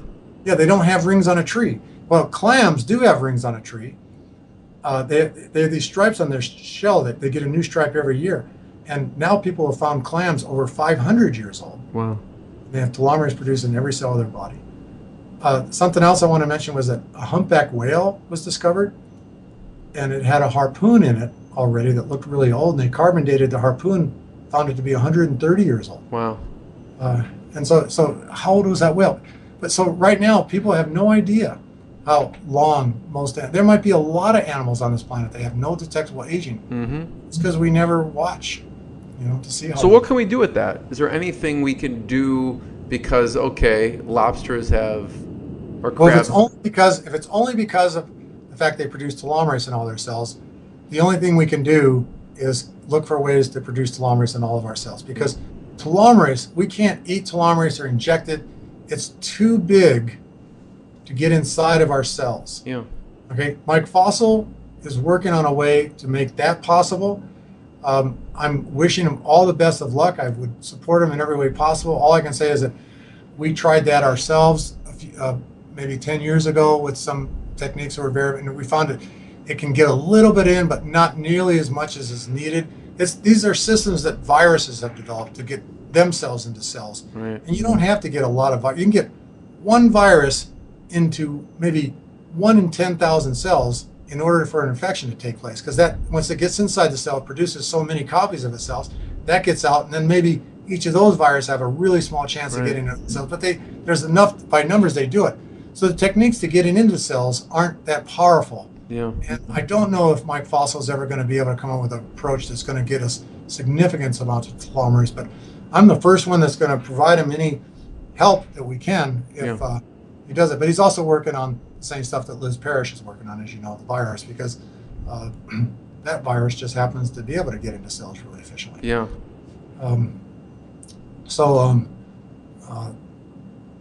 That brings up the opposite, is progeria patients. What have you learned from progeria patients that have helped? Well, I haven't learned that much. At Geron Corporation, before I even got there, they had done a lot of studies and shown that progeria kids have short telomeres. So they're born with shorter telomeres. There's also been a lot of studies showing that all progeria kids also have a mutation to a protein called lamin A, and the mutant form of lamin A is called progerin. And so there's people saying that progerin causes progeria, not the telomeres. But what's now known, there's a lot of papers published now showing this, is that the progerin causes the short telomeres. Okay, so it is short telomeres, and so even with the progerin mutation, and by the way, we all get progerin produced in older age. Okay, so progerin is something that maybe helps accelerate the telomere shortening. It's a protein found in the surface of our nucleus. So we gotta find ways to keep lamin A around and not progerin. But if we can lengthen telomeres in progeria kids, I think that'll be the cure for progeria and other accelerated aging diseases. And then, there's only 250 kids at any one time that have this disease. Right. I've met a lot of these kids. Mike Fossil has really pioneered this whole field. He goes to their foundation functions all the time and stuff like that. So I was mentioning Aubrey de Grey is the leader in our field. Mike Fossil is also a leader in our field.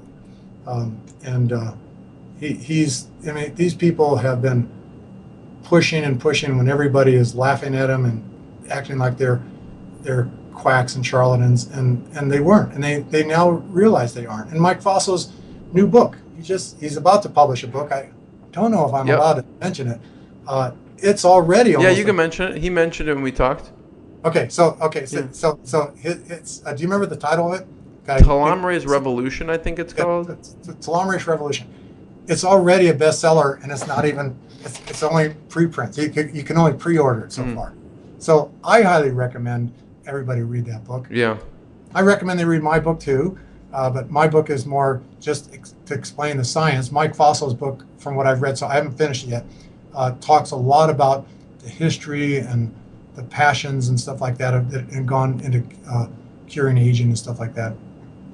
And of course, and rightfully so, it talks a lot about his passions, because he's played a major role in making this a respectable field. Yeah. Bill, fantastic. Anything else? Yeah. Now I've run out of ideas. I'm sure if I thought... No, this has been fantastic. I think we have a lot for people to chew on, to say the least. And thank you so much for taking the time, and we'll link up all those resources. Okay, well, let me know if this helps you at all. What I got, you can't buy. It resides between my eyes. Walked through the fire, came out better on the other side. See, life's like a beach if you find the sand. And right now, I feel like 100 grand.